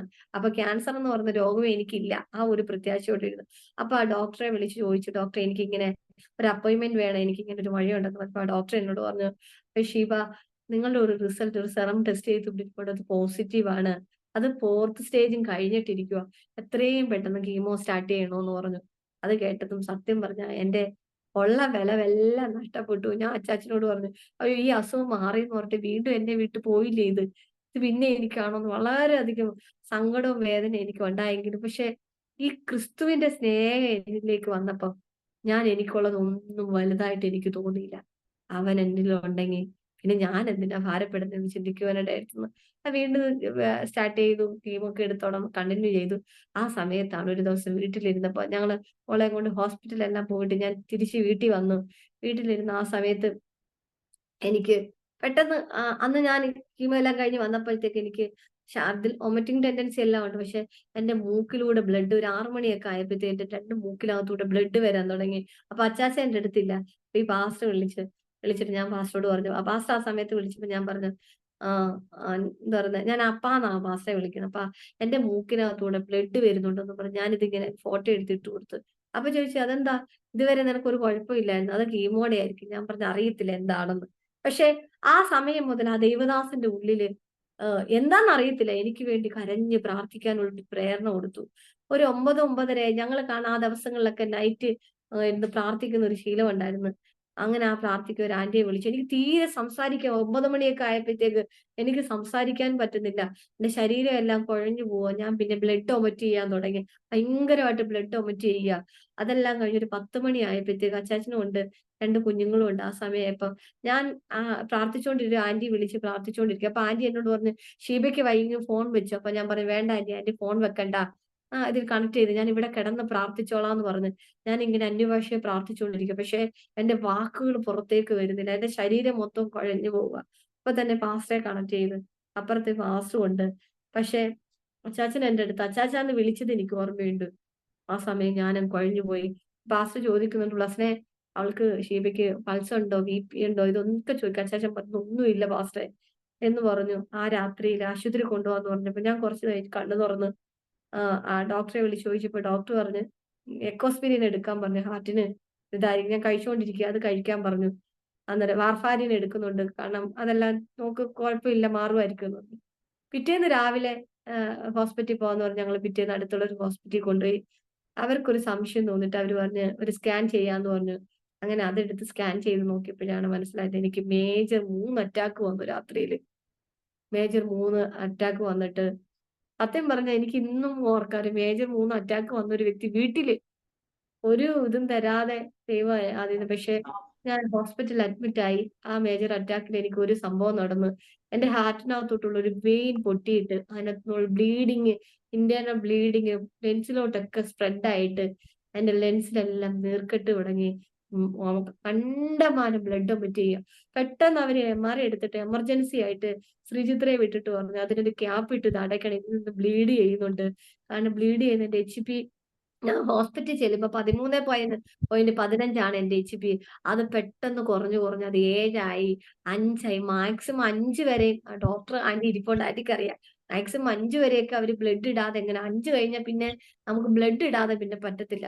കാരണം അവര് ഒരു ബ്ലഡ് ഉണ്ടാവാൻ, കാരണം എനിക്ക് ബ്ലഡ് ഇടാൻ പറ്റത്തില്ല. അതുവരെ 10ഉം 15ഉം 19ഉം പ്രാവശ്യം എനിക്ക് ഇത് ഫ്ലെക്സ് ചെയ്യുകയും ബ്ലഡ് കയറ്റിക്കൊണ്ട് ഇതായിരുന്നു വർഷം ഇത് ചെയ്തുകൊണ്ടിരിക്കുക. ഓരോ പ്രാവശ്യം ഇങ്ങനെ ഹോസ്പിറ്റലിൽ ചെല്ലുമ്പോഴെല്ലാം 19 പ്രാവശ്യമൊക്കെ ബ്ലഡ് ഇങ്ങനെ ചെയ്യും, ഫ്ലെക്സ് ചെയ്യും, ഇതൊക്കെ ചെയ്യും, പ്ലേറ്റ്ലെറ്റ്സ് കയറ്റും, ഇങ്ങനെ ഇതെല്ലാം കുറഞ്ഞു പോണ്. പക്ഷെ ഇതെന്താ കാരണമെന്ന് ഞങ്ങൾക്ക് അറിയില്ലായിരുന്നു. എന്റെ പ്ലേറ്റ്ലെറ്റ്സ് എല്ലാം കുറഞ്ഞുകൊണ്ടേയിരിക്കുവായിരുന്നു. അപ്പം അവസാന ഘട്ടം ആയപ്പോഴത്തേക്ക് 5 പോയി. ഈ 15 രൂപ വെച്ച് അവർ ഇഞ്ചക്ഷൻ എടുക്കുക ഇത് ഉണ്ടാവാൻ വേണ്ടിയിട്ട്. പക്ഷെ ഇതൊന്നും എടുത്തിട്ട് ഞാൻ വൊമിറ്റ് ചെയ്യുന്നതും മൂക്കിൽ കൂടെ യൂറിനും മോഷനും മൊത്തവും ബ്ലഡ് ആണ്. എന്റെ ശരീരത്തിലെ ബ്ലഡിന്റെ അംശങ്ങളെല്ലാം കുറഞ്ഞുകൊണ്ടേയിരിക്കും. HP താണ് വന്നു. പ്ലേറ്റ്ലെറ്റ്സിന്റെ അളവ് കുറഞ്ഞു. എന്റെ ഓക്സിജന്റെ അളവ് കുറഞ്ഞു. എനിക്ക് പ്രഷർ ഹൈ ആയി. 741 പ്രഷറായി. ഇലക്ഷന്റെ അന്നായപ്പോ അതിന്റെ തലേന്ന് ഡോക്ടർ പറഞ്ഞു നിങ്ങൾ ഇനി എല്ലാരോടും പറഞ്ഞു ഇനി ഇവര് രക്ഷപ്പെടത്തില്ല. കാരണം എല്ലാം കഴിഞ്ഞു. കാരണം HP വന്നിട്ട് 3.7 ആയി. 3.7 ഉള്ള ഒരു വ്യക്തി ജീവനോടെ ഇരിക്കത്തില്ല. കാരണം വൈദ്യശാസ്ത്രം എന്നെ കൈവിട്ടു. അവരെന്നോട് പറഞ്ഞു, എന്റെ അച്ചാച്ചനോട് പറഞ്ഞൊരു കാര്യം, "നീ ഒന്ന് ഈ പാസ്റ്റർ", അപ്പൊ അച്ചാച്ചനും ഉണ്ട്, ഈ പാസ്റ്ററും അപ്പാടെ മോനും ജ്യേഷ്ഠന്റെ മോനും എല്ലാവരും ഉണ്ട്. ആ ചർച്ചിലെ വേറെ ഞാൻ പോകുന്നൊരു കൂട്ടായ്മയിലെ 2 ആന്റിമാരുണ്ട്. അവരോട് വിളിച്ചിട്ട് പറഞ്ഞു, "ഇനി ഒന്നും ചെയ്യാൻ പറ്റത്തില്ല." അച്ചായനും പറഞ്ഞു, "എന്ത് ചെയ്യണമെന്ന്?" ചോദിച്ചു. അവര് പറഞ്ഞു, ഞാൻ പറഞ്ഞു, "എനിക്ക് ഡിസ്ചാർജ് ചെയ്ത് തന്ന് വിട്ടേരെ." അപ്പൊ അവര് പറഞ്ഞു, "ഞങ്ങൾക്ക് ഡിസ്ചാർജ് തരാൻ പറ്റത്തില്ല. മെഡിക്കലോട്ട് റെഫർ ചെയ്ത് തരാം." അവിടെ പോവാൻ പറഞ്ഞു. അവിടെ ചെന്ന് എന്റെ റിപ്പോർട്ട് അപ്പോഴും ഞാൻ ശരിക്കും പറഞ്ഞ നന്ന ആക്റ്റീവ് ആയിട്ട് തന്നെ, എനിക്ക് ശ്വാസം എടുക്കാൻ പറ്റത്തില്ല. വളരെ ബുദ്ധിമുട്ടിലും ഓക്സിജൻ അളവ് എല്ലാം പോയി. പക്ഷെ എന്നെ കണ്ടാ ഇത്രയും HCPയിൽ പോകുന്ന ഒരു വ്യക്തിയാന്ന് പറയേയില്ല. അത്ര ഇതായിട്ടിരിക്കുവാ. ഞാന് മെഡിക്കൽ കോളേജിലേക്ക് ചെന്നിട്ട് അവിടെ ചെന്ന് ഡോക്ടറെ കാണാൻ വേണ്ടി ആദ്യം എന്റെ റിപ്പോർട്ട് എല്ലാം കൊടുത്തിട്ട് ആ ഡോക്ടർ എന്നെ വിളിക്കുക. ഷീബ, പുലയനാർക്കോട്ടേന്ന് വന്ന ഷീബ എന്ന് വിളിക്കുമ്പോ ഈ വീൽ ചെയറിൽ ഇങ്ങനെ എന്റെ അച്ചാച്ചൻ എന്നെ തെള്ളിക്കൊണ്ടുപോ പുള്ളി, ഞാൻ വീടിന്റെ ഫ്രണ്ടിൽ ഇരിക്കുമ്പോ എന്റെ ബാക്കിലൂടെ ഇങ്ങനെ എത്തി നോക്കിയിട്ട് എന്നെ വിളിക്കുക. കാരണം ഈ റിപ്പോർട്ടും പ്രകാരം സെക്കൻഡുകൾക്കുള്ളിൽ മരിക്കുന്ന ഒരു പേഷ്യന്റ് ആണ്. ഒരു സെക്കൻഡ് പോലും ജീവിച്ചിരിക്കാൻ പറ്റാത്ത ഒരു പേഷ്യന്റ് ആയിട്ടാണ് ആ ഡോക്ടർക്ക് എന്നെ മനസ്സിലാക്കുക. കാരണം ആ റിപ്പോർട്ട് അങ്ങനെയാണ്. അപ്പൊ ഞാൻ പറഞ്ഞു, "ഞാനാണ് ഷീബ." എന്നിട്ട് ഇതേ ഈ റിപ്പോർട്ടിൽ നോക്കിയിട്ട്, "ഈ റിപ്പോർട്ടിന്റെ ഉടമസ്ഥൻ തന്നെയാണോ നിങ്ങൾ?" ഞാൻ പറഞ്ഞു, "അതെടാ." അന്നേരം ഡോക്ടർ, "ഇതെന്തൊക്കെ എഴുതി വെച്ചേക്കുന്നത്? ഈ റിപ്പോർട്ടെല്ലാം കണ്ട നിങ്ങളിപ്പോ മരിക്കുന്ന ഒരാളാണ്. പക്ഷെ നിങ്ങളെ കണ്ടിട്ട് അങ്ങനെ തോന്നുന്നില്ലല്ലോ." എന്ന് പറഞ്ഞ് എന്റെ റിപ്പോർട്ട് എല്ലാം നോക്കി, റിസൾട്ട് എല്ലാം നോക്കിയിട്ട് ആ ഡോക്ടർ എന്നോട് പറഞ്ഞൊരു കാര്യം ഇതാണ്: "നിങ്ങൾക്ക് വേണ്ടി ഇനി വൈദ്യശാസ്ത്രത്തിൽ ഒന്നും ചെയ്യാൻ പറ്റത്തില്ല. കാരണം നിങ്ങൾ ഇന്ന് നാളെ നേരം വെളുപ്പിക്കുമെന്ന് എനിക്കറിയത്തില്ല. എന്ത് ചെയ്യണം? നിങ്ങളെ അഡ്മിറ്റ് ആക്കണോന്ന് ചോദിച്ചു." ഞാൻ പറഞ്ഞു, "വേണ്ട ഡോക്ടറെ, എനിക്ക് ഡിസ്ചാർജ് എഴുതി തന്നാ മതി." ആ ഡോക്ടർ എന്നോട് പറഞ്ഞൊരു കണക്കിതാണ്. ഞാൻ അന്നേരം തിങ്കളാഴ്ചയാ പോന്നെ. "വ്യാഴാഴ്ച ജീവനോടെ ഉണ്ടെങ്കി നിങ്ങള് തിരിച്ചു വാ" എന്ന് പറഞ്ഞ് ആ ഹോസ്പിറ്റലിന്ന് എന്നെ വിട്ടു. എന്നിട്ട് അദ്ദേഹം പറഞ്ഞൊരു കാര്യം, "എന്തായാലും മരിക്കാൻ പോവാ. ഈ കയ്യില് വെച്ചേക്കുന്നത്" ചിരിച്ചോണ്ടാ പറഞ്ഞെ, "ആ സൂചി ഒന്ന് ഊരി കൊടുത്തിട്ട് പോണേന്ന്." ഞാനും ചിരിച്ചു. കണ്ടു നിന്നവരെല്ലാം ഭയങ്കരമായിട്ട് ഇതായി. ഞാൻ തിരിച്ച് ഹോസ്പിറ്റലിൽ വന്നു, വീട്ടിൽ വന്നു. വീട്ടിൽ വന്നപ്പോ എനിക്ക് അവിടെ അടുത്തുള്ള ഒരു ഡോക്ടർ വന്ന് അവര് എനിക്ക് ഇഞ്ചക്ഷൻ എടുക്കാൻ വന്നപ്പോ ആ ഡോക്ടർ എന്നോട് ചോദിച്ച്, "ലാസ്റ്റ് ഇനി ഇഞ്ചക്ഷൻ കണ്ടിന്യൂ ചെയ്യുന്നില്ലേ?" ചോദിച്ചപ്പോ ഞാൻ പറഞ്ഞു, "ഇല്ല, കണ്ടിന്യൂ ചെയ്യുന്നില്ല." അവരെന്നോട് ചോദിച്ചൊരു ചോദ്യമാണ്, "ഷീബയ്ക്ക് മരിക്കാൻ ഭയമില്ലേന്ന്?" ഞാന് ആ ദിവസങ്ങളിലൊക്കെ ഹോസ്പിറ്റലിലായിരുന്ന സമയങ്ങളിലൊക്കെ ദൈവം എന്നോട് സംസാരിച്ചു, "നീ തയ്യാറെടുത്തു." കാരണം ഞാൻ ശരിക്കും ഒരു ഭയങ്കര പ്രത്യാശയായിരുന്നു എനിക്ക്. എന്റെ വായിൽ പ്രത്യാശ ഗാനങ്ങൾ മാത്രമേ ഉള്ളായിരുന്നു. അനേകര് പ്രാർത്ഥിച്ചവരെല്ലാം പറഞ്ഞു, ഞാന് ആഹ് കർത്താവിന്റെ സന്നിധിയിൽ ചേർന്നു. ഞാൻ അതിന് ഭയങ്കര ഒരുക്കമായിരുന്നു. ഈ പാസ്റ്റർ എന്നെ വിളിച്ചിട്ട് ചോദിച്ചു, "തന്നെത്താൻ ത്യജിച്ച് തന്റെ ക്രൂശെടുത്ത് തന്നെ അനുഗമിക്കുന്നവൻ എന്തേന്ന്? അവന് മക്കളില്ല, അവന് ഭർത്താവില്ല, അവർക്ക് ആരുമില്ല." ഞാൻ സത്യം പറഞ്ഞാ എന്റെ കർത്താവിനോട് എന്റെ കുഞ്ഞുങ്ങളെ പിരിഞ്ഞ് ഒരു നിമിഷം പോലും ഇരിക്കാൻ എനിക്ക് പറ്റത്തില്ലായിരുന്നു. ഞാൻ എന്റെ കർത്താവിനോട് പറഞ്ഞൊരു വാക്കിതാണ്, "എനിക്കത് ഒരൊന്നും അല്ല വലുത്. എനിക്ക് ഈ ഭൂമിയിലുള്ള യാതൊന്നും അല്ല വലുത്. എനിക്ക് എന്റെ കർത്താവാണ് വലുത്. എനിക്ക് നിന്നെ മതി. കർത്താവേ, നിന്നോട് കൂടെ ചേരാനാണ് ഞാൻ പ്രിയപ്പെടുന്നത്. എനിക്ക് ഈ ലോകത്തിലുള്ളതൊന്നുമല്ല." ഞാൻ പറയട്ടെ, എന്റെ കൺമുന്നേ, എന്റെ ഹൃദയത്തിൽ നിന്ന് എന്റെ കുഞ്ഞുങ്ങളുടെ മുഖം പോലും എന്റെ തമ്പുരാൻ മാറ്റി. എന്റെ ഭർത്താവ് എന്റെ കൺമുന്നിൽ നിന്ന് അന്ന് വന്നിട്ട് ഹോസ്പിറ്റലിൽ വന്നിട്ട് എന്റെ അച്ചാച്ചൻ കേറിപ്പോകുമ്പോ എന്റെ ഹൃദയത്തിൽ നിന്ന് ഇങ്ങനെ പറഞ്ഞു പറഞ്ഞു പോകുന്നത് പോലെ എനിക്ക് ഫീൽ ചെയ്തു. ആരും ഒരു അപ്പൊ ഈ പാസ്റ്റർ എന്നെ വിളിച്ചിട്ട് ചോദിക്കും, "നിന്റെ മക്കളെ നിനക്ക് കാണണ്ടേ?" ഞാൻ പറഞ്ഞു, "വേണ്ട, എനിക്ക് ആരെയും കാണണ്ട. എനിക്ക് എന്റെ പ്രാണപ്രിയനെ കണ്ടാ മതി. എനിക്ക് അവന്റെ അടുത്ത് പോയാൽ മാത്രം മതി. എനിക്ക് വേറെ ഒന്നും വേണ്ട." വളരെ പ്രത്യാശയത്തോടെ ധൈര്യത്തോടെ ഞാൻ ഇരുന്നു. അനേക ദൈവമക്കൾ എനിക്ക് കണ്ണുനീരോടെ പ്രാർത്ഥിക്കാനിടയിൽ തീർന്നു. പക്ഷേ ഈ ദേവദാസന്റെ അടുത്ത് കർത്താവ് പറയാനിടയിൽ തീർന്നു, "ഞാന് അവളെ എടുക്കത്തില്ല. അവള് വീണ്ടും ജീവനോടെ ഇരുന്ന് എന്റെ വേല ചെയ്യുമെന്നു." മക്കളെ ഞാൻ പറയട്ടെ, ആ ഹോസ്പിറ്റലിൽ നിന്ന് എന്നെ തള്ളിയപ്പോ ഇടയ്ക്ക് ആ സമയത്തൊക്കെ ബ്ലഡ് വൊമിറ്റ് HB വന്നിട്ട് 3.7 ആ ഹോസ്പിറ്റലിൽ നിന്ന് ഞാൻ ഇറങ്ങുമ്പോ ഒരു ദിവസം ഈ ദേവദാസം വന്നിട്ട് എന്റെ വീട്ടിലിരുന്ന് പ്രാർത്ഥിച്ചുകൊണ്ടിരിക്കും. ആ സമയമൊക്കെ എന്റെ മൈൻഡ് മാറിപ്പോവും. എന്റെ ബോധം മാറിയിട്ട് ഞാൻ കാരണം ഓർമ്മയെല്ലാം നഷ്ടപ്പെടുത്തു. എന്റെ അടുത്തുനിന്ന് വരുന്ന എന്റെ ഭർത്താവിനെ എനിക്ക് തിരിച്ചറിയത്തില്ല. ഞാൻ ആരാന്ന് ചോദിക്കും. എന്റെ കുഞ്ഞുങ്ങളെ എനിക്കറിയത്തില്ല. ആരെ എനിക്കറിയത്തില്ല. പക്ഷെ എന്റെ മൈൻഡ് മാറിപ്പോകും. കാരണം ബ്ലഡ് ഇല്ലാതെ വരുമ്പോ എന്റെ ബ്രെയിനിലോട്ട് ഓക്സിജന്റെ ഇത് വരാതെ വന്നപ്പം ആ ലെവലിലേക്ക് ഞാൻ മാറി. ആ സമയത്തും എന്റെ കർത്താവിനെ ഞാൻ മറന്നില്ല. അവൻ എന്നെ മറന്നില്ല.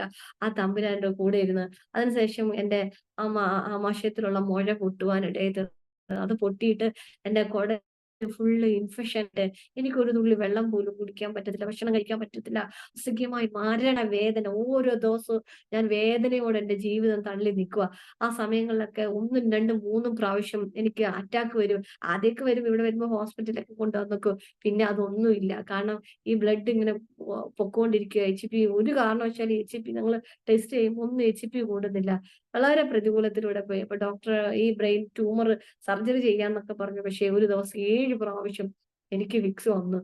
വൈദ്യശാസ്ത്രപ്രകാരം 3 പ്രാവശ്യമൊക്കെ കൂടുതൽ വിക്സ് വന്ന ആ വ്യക്തി ജീവനോട് ഇരിക്കത്തില്ല. ഇന്നും ഞാൻ പറയട്ടെ, ഇന്നും ഞാൻ നിങ്ങളുടെ മുൻപിൽ ആ കർത്താവ് എന്നെ നിർത്തിക. അന്ന് ആ ദേവദാസൻ എന്നോടൊരു കാര്യം പറഞ്ഞു. കാരണം ഒരു മൊബൈലിന്റെ ബാറ്ററിയുടെ ചാർജ് തീർന്നിട്ട് ലാസ്റ്റ് അതിനകത്തൊരു റെഡ് സിഗ്നൽ കാണിക്കും. കാരണം എന്താ? ഇത് തീരാൻ പോവാ. ഓഫ് ആവാൻ പോവാ. പിന്നെ അത് ഓഫ് ആവുമെന്ന് കാണിക്കുക. പക്ഷെ ആ മൊബൈൽ നമ്മൾ നേരിട്ട് കണക്ഷൻ സ്വിച്ചിൽ കൊടുത്തിട്ട് അത് ഉപയോഗിച്ച് അതിനകത്ത് ചാർജ് 0 ആയ കാണിക്കുന്നതെങ്കിലും എന്ത് ചെയ്യും? അത് വർക്ക് അതിനകത്ത് ഫേസ്ബുക്കും വാട്സപ്പും എല്ലാം ഉപയോഗിക്കാൻ പറ്റും എന്ന് പറഞ്ഞു. എന്നിട്ട് പറഞ്ഞു, ജീവനില്ല, രക്തത്തിലല്ലോ ജീവൻ അടങ്ങുന്നത്. പക്ഷെ ജീവനായ ക്രിസ്തു നിന്നിലുണ്ടെങ്കിൽ നിന്റെ ജീവൻ ഇത് കേക്ക് എന്റെ ഉള്ളിൽ ആ വാക്ക് ഇടിച്ചു കയറുന്ന പോലെ എനിക്ക് ഫീൽ ചെയ്തു. ഞാൻ കണ്ടൊരു കാഴ്ച, ഞാൻ അന്ന് എന്റെ ദൈവസ്ഥാനത്തിൽ കണ്ടൊരു കാഴ്ച ഇതാണ്. ഞാൻ ആ ക്രിസ്തുവിൽ നേരിട്ട് കണക്ട് ആയിരിക്കുന്നത് കണ്ടു. അന്ന് ഞാൻ പറഞ്ഞു, ഈ കണക്ഷൻ എന്റെ ശരീരത്തിൽ നിന്ന് വിട്ടുപോകുന്നത് വരെ ഞാൻ ഈ ഭൂമിയിൽ ഇരിക്കെ. ഏതെല്ലാം രോഗം വന്നാലും ഏതെല്ലാം പ്രയാസം വന്നാലും 3 ദിവസം കൂട്ടി കീമോ എടുക്കണം. ഞാൻ എന്റെ മരണം വരെ ഈ കീമോ എടുത്തേ പറ്റത്തുള്ളൂ. റേഡിയേഷൻ ഇതല്ല. എനിക്കിതൊന്നും വേണ്ട. എനിക്ക് മരുന്ന് വേണ്ട, ചികിത്സ വേണ്ട. ഞാൻ സകലതും നിർത്തി. ഞാൻ നിങ്ങളോട് പറയട്ടെ, ഇപ്പൊ ഞാൻ എടുക്കുന്നെന്ന് പറഞ്ഞാൽ എനിക്ക് പെയിൻ അസഖ്യമാണ്. എനിക്ക് സഹിക്കാൻ പറ്റത്തില്ല. അതുകൊണ്ട് വേറെ ഒരു നിവൃത്തിയില്ലാത്തത് ഞാൻ മോർഫിൻ എടുക്കുന്നുണ്ട്. വേറെ വാർഫാരിൻ ഇല്ലാതെ രാവിലെ വൈകിട്ട് എനിക്ക് വാർഫാരിൻ എടുത്തേ പറ്റത്തുള്ളൂ. കാരണം എന്റെ ബ്ലഡ് എല്ലാം ക്ലോട്ട് ആവുക. കാരണം ഇപ്പോഴും ഞാൻ ട്രിപ്പിലാണ് പോകുന്നത്. കാരണം ഈ സൂചി കുത്തി ഒരു 10 മിനിറ്റ് കഴിയുമ്പോൾ അത് ക്ലോട്ട് ആവും. അത്രയ്ക്കും കട്ടിയാണ്. INR ഒക്കെ ഭയങ്കര കൂടുതലാണ്. പക്ഷെ ഞാൻ പറയട്ടെ, എന്റെ ശരീരത്തിന്റെ രക്തമെല്ലാം വാർന്നു പോയാലും എനിക്ക് വേണ്ടി അവസാന തുള്ളി രക്തം വരെ വാർത്തവനായ ക്രിസ്തു എന്നിലുള്ളത് കൊണ്ട്, അവന്റെ ജീവൻ എന്നിലുള്ളത് കൊണ്ട്, ഹല്ലേലൂയ, ഈ ലോകത്ത് ഒരു ശക്തിക്ക് എന്റെ ജീവനെ എടുത്തു കളയാൻ പറ്റത്തില്ല. ആ കണക്ഷൻ എന്ന് നിന്നു പോകുന്നോ അന്ന് ഞാൻ മരിക്കും. കാരണം എന്റെ കർത്താവിന് എന്നെ കുറിച്ചുള്ള ഉദ്ദേശം കഴിഞ്ഞു എന്ന് ഞാൻ വിശ്വസിക്കുന്നു. എന്റെ കർത്താവ് ഈ ദിവസങ്ങളിലും എന്നോട് ഓരോ പ്രാവശ്യവും എന്നെ കടത്തി വിടുമ്പോഴും അവൻ എന്നോട് സംസാരിക്കും. കാരണം ഈ രോഗങ്ങളിലും പ്രയാസങ്ങളിലും ഒക്കെ കടന്നു പോകുമ്പോ ഞാൻ നിന്നോട് കൂടെയുണ്ട്. മക്കളെ ഞാൻ പറയട്ടെ, എന്റെ ഈ ഇടത് സൈഡിലെ ബോണിലെല്ലാം സ്പ്രെഡ് ആയിട്ട് ക്യാൻസർ ഫുള്ള് സ്പ്രെഡ് ആയി. ബ്രെയിനകത്ത് എന്താ പറയുന്നത്, എന്റെ ഇതാണ് പൊസിഷൻ. ഇതിനകത്ത് ഒരു ട്യൂമർ ഉണ്ട്. വലിപ്പം നല്ല, കഴിഞ്ഞ ദിവസമാണ് ഡോക്ടർ പറഞ്ഞു 37 സെന്റിമീറ്റർ ഉണ്ട് എന്റെ ബ്രെയിനകത്തെ ട്യൂമറിന്റെ വലിപ്പം. ചെറിയ ചെറിയ ചൂടുണ്ട്. വേദനയെന്ന് പറഞ്ഞാൽ നമുക്ക് പറഞ്ഞറിയിക്കാൻ പറ്റാത്ത, ഞാൻ ഈ നിങ്ങളോട് സംസാരിച്ചുകൊണ്ടിരിക്കുമ്പോഴും എനിക്ക് പെയിനാ. കാരണം ഞാന് 2 മോർഫിനൊന്നും കഴിച്ചാൽ പോലും എനിക്കൊന്നുമില്ല. അത്രയ്ക്ക് ആദ്യ സമയങ്ങളിൽ മോർഫിൻ ഡോക്ടർ ആന്റിക്ക് അറിയാം. മോർഫിൻ എന്ന് പറഞ്ഞാൽ ശരിക്കും പറഞ്ഞ കഞ്ചാവ് അടിച്ച് കിറുങ്ങിയിരിക്കുന്നവരെ പോലെ. ആദ്യ സമയങ്ങളിൽ ഞാൻ മോർഫിൻ കഴിക്കുമ്പോൾ എനിക്ക് കട്ടിലൊക്കെ മറിഞ്ഞു പോകുന്ന പോലെ, പറന്നു പോകുന്ന പോലെ ഒക്കെ തോന്നുമായിരുന്നു. പക്ഷെ ഇപ്പൊ 2 എണ്ണം കഴിച്ചാലും എനിക്കത് ഫീൽ ചെയ്യില്ല. കാരണം അത്രയ്ക്ക് അസഖ്യമായ വേദനയാ.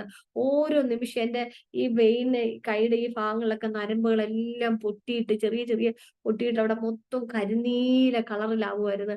വേദന എന്ന് വെച്ചാൽ എനിക്ക് സഹിക്കാൻ പറ്റുന്നില്ല. ഓരോ നിമിഷവും എന്താ പറയുന്നേ, ഞാൻ തിന്ന് ഇത് പോവാ. പക്ഷെ എന്റെ ഈ വലത് സൈഡ് ഇപ്പൊ പാരലൈസ് ആണ്. എനിക്ക് ട്യൂബ് ഇട്ടേക്കുവാണ്. എനിക്ക് ഇങ്ങനെ എഴുന്നേറ്റിരിക്കുന്ന ഈ വീൽചെയറിൽ ഞാൻ ഇങ്ങനെ ചാരി ഇരിക്കുന്നത് കൊണ്ടാ. എനിക്ക് തനിയെ എഴുന്നേറ്റ് നടക്കാനോ ഒന്നും പറ്റത്തില്ല. ഒരാളുടെ സഹായം ഇല്ലാതെ എന്നെ കൊണ്ട് ഒന്നും പറ്റത്തില്ല. പക്ഷെ ഞാൻ ഒന്ന് വിശ്വസിക്കുന്നു, ആ ക്രിസ്തുവിന്റെ ജീവൻ എന്നിലുണ്ട്. അവന്റെ ജീവൻ എന്നിൽ ഉള്ളിടത്തോളം കാലം ഞാൻ ഈ ലോകത്തുനിന്ന് പോകത്തില്ല. എന്റെ കർത്താവ് ദൈവമക്കളെ ഞാൻ പറയട്ടെ, നമ്മളിൽ ആ ക്രിസ്തുവിന്റെ ജീവൻ വെളിപ്പെടണോ, നമ്മളിൽ ചിലത് ത്യജിക്കേണ്ടത് ആവശ്യമാണ്. നമ്മളിൽ അവനെ നേടാൻ വേണ്ടിയിട്ട് നമ്മളെ ഈ കഷ്ടതയിലൂടെ പോകുന്നത്. കാരണം പൗലോസ് പറയുന്ന ഒരു കാര്യമുണ്ട്, എന്റെ ക്രിസ്തുവിന്റെ സ്നേഹത്തിൽ നിന്ന് എന്നെ വേർപിടിവിക്കുന്നത് ആര്? നഗ്നതയോ പട്ടിണിയോ ആപത്തോ വാളോ. നമ്മുടെ ജീവിതത്തിൽ എന്ത് പ്രതികൂലം വന്നാല് പറയാൻ എളുപ്പമാണ്. ഇയ്യോബിനെ കുറിച്ച് പറയുമ്പോൾ പ്രസംഗിക്കുമ്പോൾ കാണാം, ഇയ്യോബിന്റെ കഷ്ടതയെ കുറിച്ച് പ്രസംഗിക്കുമ്പോൾ നമ്മുടെ ജീവിതത്തിൽ ഒരു ചെറിയ കാര്യങ്ങൾ വരുമ്പോൾ പോലും നമുക്ക് താങ്ങാൻ പറ്റത്തില്ല. പക്ഷെ ഞാൻ ഒരൊറ്റ കാര്യം പറയാം, നമ്മുടെ ജീവിതത്തിൽ പ്രതിസന്ധികളും പ്രതികൂലങ്ങളും വരുമ്പോ പറയാൻ കഴിയുമോ? അല്ലെങ്കിൽ എന്റെ കർത്താവ് എന്നോട് കൂടെയുണ്ട്, അവൻ എന്റെ ജീവനാണ്, അവൻ പറയാതെ നമ്മുടെ ജീവിതത്തിൽ ഒന്നും സംഭവിക്കില്ല. സംഭവിക്കത്തില്ല. ഒരു മുടിനാര് പോലും പൊഴിഞ്ഞു പോകണമെങ്കിൽ അവൻ അനുവദിച്ചേ പറ്റത്തുള്ളൂ. കർത്താവ് അനുവദിച്ച് വീഴുന്ന ഒരു കഷ്ടത്തിലൂടെ നാം കടന്നു പോയേ മതിയാവത്തുള്ളൂ. പക്ഷേ നമ്മളോട് കൂടെ ഇരിക്കുന്ന ഒരുത്തനുണ്ട്. അവൻ നമ്മളെ കൈവിടത്തില്ല. ഇന്ന് ഈ നിമിഷം വരെ ഞാൻ പറയാലോ, എന്റെ തമ്പുരാൻ എന്നെ കൈവിടാത്തത് കൊണ്ടാ ഞാൻ നിങ്ങളുടെ കൂടെ ഇവിടെ ആയിരിക്കുന്നത്. കാരണം സാലി ആന്റിക്ക് എന്നെ അറിയാം. ഞങ്ങൾ അനുഭവിച്ച വർഷങ്ങൾ നീണ്ട 2019 മുതൽ തുടങ്ങിയ വേദനയും പ്രയാസമാണ്. അന്ന് മുതൽ മാറി മാറി മാറി സർജറികളും ഹോസ്പിറ്റലുകളും വേദനകളിലൂടെയൊക്കെ ഞാൻ കടന്നു പോകുന്നെങ്കിലും ഒരിക്കൽ പോലും നിരാശയുടെ ഒരു വാക്ക് എന്നിലേക്ക് വന്നിട്ടില്ല. കാണാൻ എന്റെ തമ്പുരാൻ ആരാ? പൗലോസ് പറയുന്നത്, എന്നെ വിളിച്ചിരിക്കുന്നവൻ ആരാ? അവൻ എന്റെ ഉപനിധി ആ ദിവസം വരെ സൂക്ഷിപ്പാൻ ശക്തനെന്ന് ഞാൻ ഉറച്ചിരിക്കുന്നത്. എന്നെ വിളിച്ച തമ്പുരാൻ ആരാന്നുള്ളൊരു ഉറപ്പുണ്ട്. അവൻ എന്നെ വിട്ടു കളയത്തില്ല. അവനെ എന്നെ കുറിച്ചൊരു ഉദ്ദേശം ഉള്ളിടത്തോളം കാലം എന്റെ തമ്പുരാൻ എന്നെ നിലനിർത്ത്. എന്നെ കേൾക്കുന്നവരോട് പറയട്ടെ, നമ്മൾ പ്രതികൂലത്തിലൂടെ കടന്നു പോവുകയാണ്, പ്രയാസത്തിലൂടെ കടന്നു പോവാണ്. പേടിക്കേ വേണ്ട, നമ്മളോട് കൂടെയുണ്ട്. ഈ ദിവസങ്ങൾ ക്രിസ്തുവിനെ നാം നേടേണ്ടതിന്, നമ്മൾ കഷ്ടങ്ങളിലായാലും അവനെ നേടേണ്ടതിന്, പ്രയാസത്തിലായാലും ഭാരപ്പെടേണ്ട. കാരണം നമ്മുടെ ജീവിതത്തിൽ അവൻ മാത്രമേ ഉള്ളൂ വലുതായിട്ടും. എന്ത് പ്രതികൂലങ്ങൾ പൊക്കോട്ടെ, ഏത് പ്രതിസന്ധികളിലൂടെ പൊക്കോട്ടെ, അവൻ നമ്മളോട് കൂടെയിരിക്കും.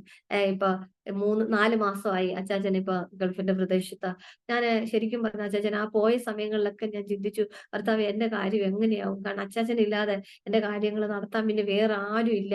പക്ഷെ ഞാൻ പറയട്ടെ, അച്ചാച്ചൻ ആ പോയ സമയത്തും ഈ പാസ്റ്റർ അന്ന് പരിചയപ്പെട്ട അപ്പ എന്നോട് പറഞ്ഞു, അച്ഛനോട് ബ്ലസ്സൻ ധൈര്യമായിട്ട് പൊക്കോ, ഞങ്ങൾ അവളെ നോക്കിക്കളാം. ഞാൻ ഇന്ന് ഇവിടെ വന്നിട്ട് 4 മാസമായി. മെയ് മാസത്തിൽ ഞാൻ ഇവിടെ വന്ന, ശരിക്കും പറഞ്ഞാ ഞാൻ എപ്പോഴും എന്റെ ദൈവത്തെ സ്തുതിച്ചു. കാരണം ദൈവം തന്റെ മക്കൾക്ക് ഒരുക്കിയിട്ടുള്ളത് കണ്ണ് കണ്ടിട്ടില്ല, ഒരു ഹൃദയത്തിലും ഒരു ചെവി കേട്ടിട്ടില്ല, ഒരു ഹൃദയത്തിൽ തോന്നാത്ത വിധത്തില് ഇന്ന് അവരെന്നെ നോക്കുന്നേ. ശരിക്കും പറഞ്ഞ ഒരു കുഞ്ഞ് എന്റെ മാതാപിതാക്കളോ അല്ലെ എന്റെ സഹോദരങ്ങളോ എന്റെ ഭർത്താവോ സത്യം പറഞ്ഞ അങ്ങനെ എന്നെ നോക്കത്തില്ല. അതുപോണക്ക് ഒരു കുഞ്ഞു കൊച്ചിനെ എങ്ങനെ നോക്കും അതുപോണക്ക് അവര് മാറി തിരിഞ്ഞ് രാത്രിയിൽ ഒരു മനുഷ്യര് ഉറങ്ങാതെ കാവലിരുന്നും. കാരണം എന്നെ നോക്കാൻ നിൽക്കുന്ന ഒരു മോളുണ്ട് ഹോം നൈസായിട്ട്. അവളായാലും ഇപ്പൊ മൂന്നാമത്തെ ആള്, അവരെല്ലാവരും അവരുടെ സ്വന്തം കൂടപ്പിറപ്പുകളെ പോലെ എന്നെ നോക്കുന്നു. കാണുന്നു ആ ക്രിസ്തുവിന്റെ സ്നേഹം എന്നിലുണ്ട്.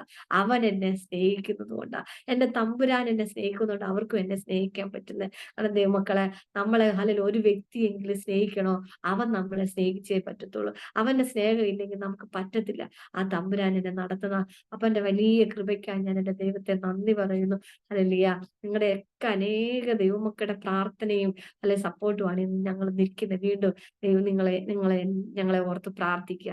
ദൈവം ഞങ്ങളെ നിലനിർത്തേണ്ടതിന് എത്ര നാൾ എന്റെ തമ്പുരാൻ ഞങ്ങൾക്ക് ആയുസ് തരുന്നോ, എനിക്ക് തരുന്നോ, അതുവരെ എന്റെ തമ്പുരാനോ വേണ്ടി, ആ ക്രിസ്തുവിന് വേണ്ടി സകലതും ത്യജിച്ച്, ഈ ഭൂമിയിലുള്ളത് ഒന്നും എനിക്ക് വേണ്ട. കാരണം ഈ ലോകത്തിന് വേണ്ടി ജീവിച്ചവളാ ഞാൻ കർത്താവിനെ വേല ചെയ്യുന്ന പല കാര്യങ്ങൾ, വീട് വേണം, അത് വേണം, ഇത് വേണം എന്നൊക്കെ പറഞ്ഞ് ഭൗതികമായി പലതും സമ്പാദിക്കാൻ ആഗ്രഹം. പക്ഷെ എനിക്ക് ഇന്ന് ഈ ലോകത്തിലുള്ളത് ഒന്നും വേണ്ട. എനിക്ക് അവനെ മതി. എനിക്ക് അവന് വേണ്ടി ജീവിച്ചാൽ മതി. എന്റെ തമ്പുരാൻ, എന്റെ കർത്താവ് എനിക്ക് തരുന്ന ആയുസ് എത്രയോ. അവൻ എന്ത് പറയുന്നു അവനെ എനിക്ക് സേവിപ്പാ. ആ ക്രിസ്തുവിനെ ഉയർത്താൻ എന്റെ അപ്പൻ എന്നെ സ്നേഹിക്കുന്ന ആ സ്നേഹം മാത്രം എനിക്ക് ഈ ലോകത്തിന്റെ ഒന്നും വേണ്ട. അവൻ ആഗ്രഹിക്കും പോലെ ആയിത്തീരാ. ദൈവം എനിക്ക് ഇടവരുത്തട്ടെ. നിങ്ങളെയും അതിനുവേണ്ടി ദൈവം നിലനിർത്തട്ടെ. നമ്മുടെ പ്രതിസന്ധികൾ തകർന്നു പോകാതെ നമ്മളോട് കൂടെ ഇരിക്കുന്ന ഒരു തമ്പുരാനുണ്ട്. അക്കരയ്ക്ക് പോകാമെന്ന് പറഞ്ഞവൻ, ഹല്ലേലൂയ, കാറ്റും പ്രതികൂലങ്ങളും വന്ന് ഹല്ലേലൂയ പറഞ്ഞ വാക്ക്, ഹല്ലേലൂയ, ശിഷ്യന്മാര് മറന്നുപോയി. അവര് ഹല്ലേലൂയ ആ പ്രതികൂലം വന്നപ്പോ നിലവിളിക്കുക, ഹല്ലേലൂയ. പക്ഷേ എന്ത് ചെയ്യാ, പറഞ്ഞവൻ അക്കരയ്ക്ക് പോകാന്ന് പറഞ്ഞവൻ നിന്റെ പടകിലുണ്ടോ, അവൻ അക്കരെ എത്തിക്കുവാനിടയായി തീരും. ആ വാക്ക് മാത്രം ഒന്ന് കേട്ടാ മതി. അക്കരേന്ന് ഹല്ലേലൂയ നമുക്ക് വേണ്ടി ഏൽപ്പിച്ചിരിക്കുന്ന ഒരു ശുശ്രൂഷയുണ്ട്, അനേക ലേഖ്യം വിടുവിക്കപ്പെടാൻ വേണ്ടി. അപ്പൊ അക്കരയ്ക്ക് പോകാമെന്ന് പറഞ്ഞവൻ നമ്മുടെ പടകിലുണ്ടെങ്കിൽ അവൻ അവിടെ എത്തിക്കും. അതിനിടയിലുള്ള പ്രതികൂലങ്ങളും കാറ്റുകളും പ്രയാസങ്ങളും ഒക്കെ പടകി വന്ന് അടിച്ചോട്ടെ, പക്ഷെ തളർന്നു പോകത്തില്ല. പറഞ്ഞവൻ കൂടെ ഉണ്ടെങ്കിൽ. ആ പറഞ്ഞ വാക്ക് അല്ലെങ്കിൽ നമ്മളെ നടത്തട്ടെ. അതിനായി ഞാൻ ദൈവത്തെ നന്ദി പറയുന്നു.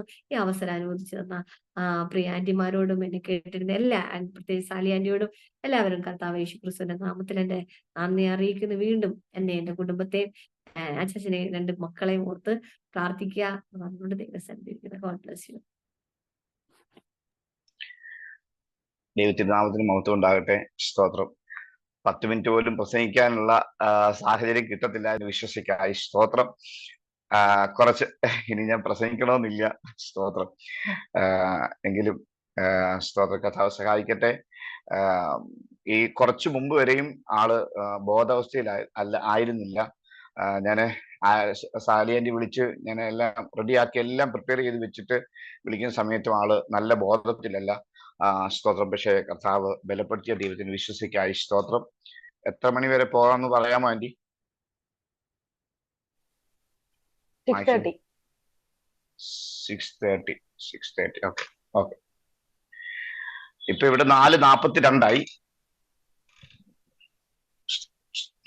5 നമുക്കിവിടെ കേൾക്കുന്നു. 6:12. നമുക്കിവിടെ 6:15. 6:15 ഓക്കെ 15-20 മിനിറ്റ് അല്ലേ? അല്ലേ ഷെർലീസേ? Okay 15-20 minute. Okay. Thank you. ദൈവം സഹായിക്കട്ടെ. സ്തോത്രം. ദൈവവചനത്തിലേക്ക് നമുക്ക് പ്രവേശിക്കാം. യോഹന്നാന്റെ സുവിശേഷം 10-ാം അധ്യായം 11-ാം വാക്യം ഒന്ന് വായിക്കാം.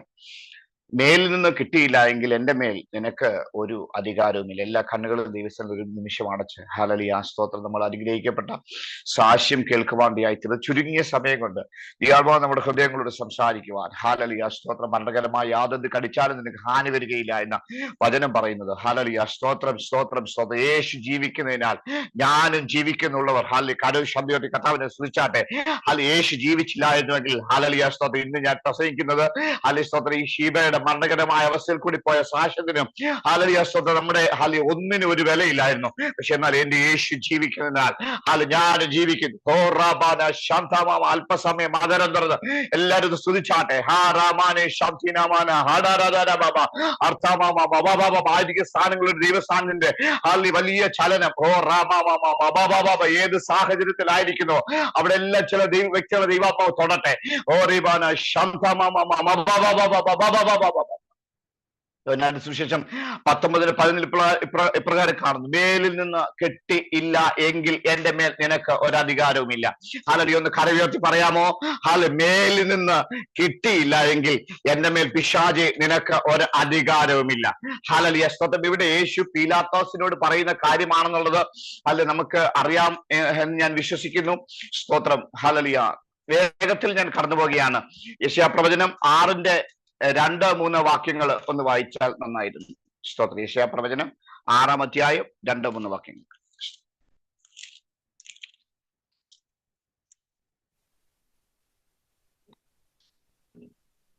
സാറാഫുകൾ അവന് ചുറ്റും നിന്ന് ഓരോരുത്തന് 6 ചിറകുണ്ടായിരുന്നു.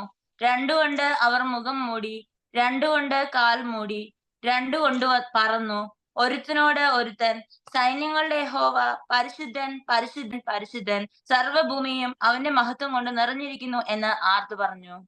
ആമേൻ. സ്തോത്രം. നമ്മളെല്ലാം ഒത്തിരി പ്രസംഗങ്ങൾ കേട്ടിട്ടുള്ള നമുക്കെല്ലാം വളരെ സുപരിചിതമായ ഒരു ഭാഗമാണ്. ദൈവാത്മാവ് പ്രാർത്ഥനാ മുറിയിൽ എന്റെ ഹല്ലേലൂയ മുൻപിൽ വെളിപ്പെടുത്തിയ ചില മർമ്മങ്ങളെ സ്തോത്രം ഷെയർ ചെയ്ത് പ്രാർത്ഥിക്കുക. ദൈവം ഞാൻ ശരണപ്പെടട്ടെ. ഹല്ലേലൂയ സ്തോത്രം. ഇവിടെ സാറാഫുകൾ, ദൈവത്തിന്റെ ദൂതന്മാരായ സാറാഫുകൾ 2 കൊണ്ട് സ്തോത്രം മുഖം മൂടി, 2 കൊണ്ട് പാദം മൂടി, 2 കൊണ്ട് പറന്നുകൊണ്ട് യഹോവ പരിശുദ്ധൻ പരിശുദ്ധൻ പരിശുദ്ധൻ എന്ന് ആർക്കുവാനിടയായിത്തീർന്നു. ബാക്കി ഭാഗങ്ങളെല്ലാം ഞാൻ പോട്ടെ വേഗത്തിൽ സ്തോത്രം ആ ഭാഗത്തെ നിങ്ങളുടെ മുമ്പിൽ പ്രദർശിപ്പിച്ച ദൈവിക മഹത്വത്തെ വെളിപ്പെടുത്തുവാൻ ഹല്ലേലൂയ സ്തോത്രം ശ്രമിച്ചുകൊണ്ട് മുന്നോട്ട് പോകുവാൻ ദൈവമായി ഞാൻ ശരണപ്പെടുകയാണ്.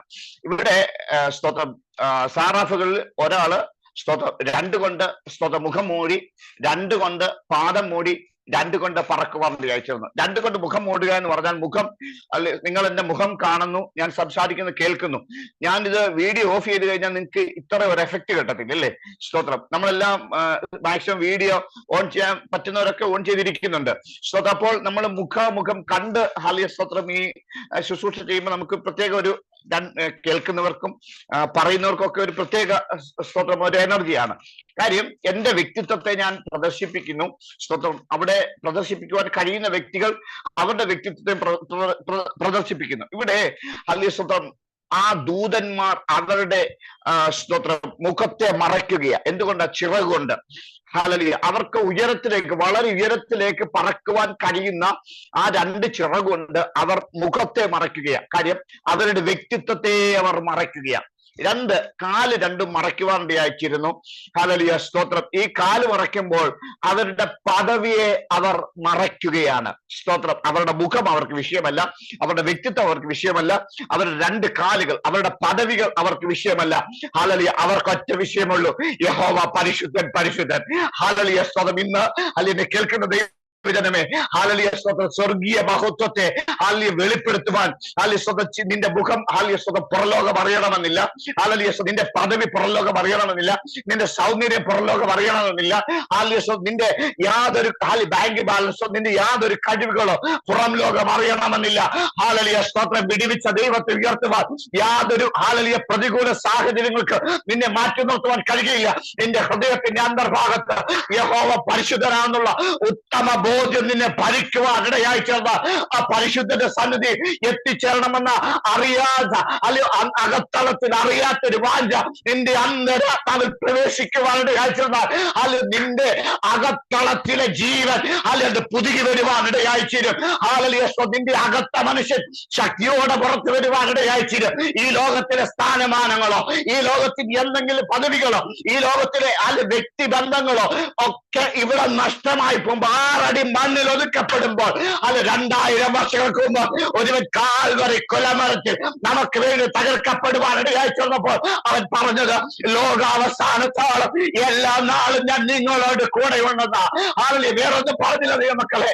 നിനക്ക് ബാങ്ക് ബാലൻസ് തരാമെന്ന് പറഞ്ഞില്ല, കാർ തരാമെന്ന് പറഞ്ഞില്ല, ഈ ലോകത്തില് സൗഖ്യം തരാമെന്നല്ല പറഞ്ഞത്. ലോകാവസാനത്തോളം എല്ലാ നാളും നിന്നോട് കൂടെ ഉണ്ടെന്ന് പറഞ്ഞ കർത്താവ്. യെസ്. നമ്മളൊരു കടം വരുമ്പോൾ നമ്മുടെ ആപ്പീസ് പൂട്ടി, ഒരു രോഗം വരുമ്പോൾ നമ്മുടെ ആപ്പീസ് പൂട്ടി. ഹല്ലേലൂയ സ്തോത്രം. നമുക്ക് എന്തെങ്കിലും ഹല്ലേലൂയ പ്രാർത്ഥിച്ച കാര്യത്തിന് മറുപടി കിട്ടിയില്ലെങ്കിൽ നമ്മുടെ ആപ്പീസ് പൂട്ടി. അല്ല ഈ പറയുന്ന ഞങ്ങൾ ഏതാണ്ട് ശ്രേഷ്ഠന്മാരായിട്ടോ അല്ല ഞങ്ങൾക്ക് ഏതാണ്ട് കുറച്ച് നിങ്ങളെക്കാൾ കുറച്ച് കഴിവ് കൂടിയിട്ടോ ഒന്നുമല്ല. അല്ല ഏലിയാവ് നമുക്ക് സ്വഭാവമുള്ളവനാ.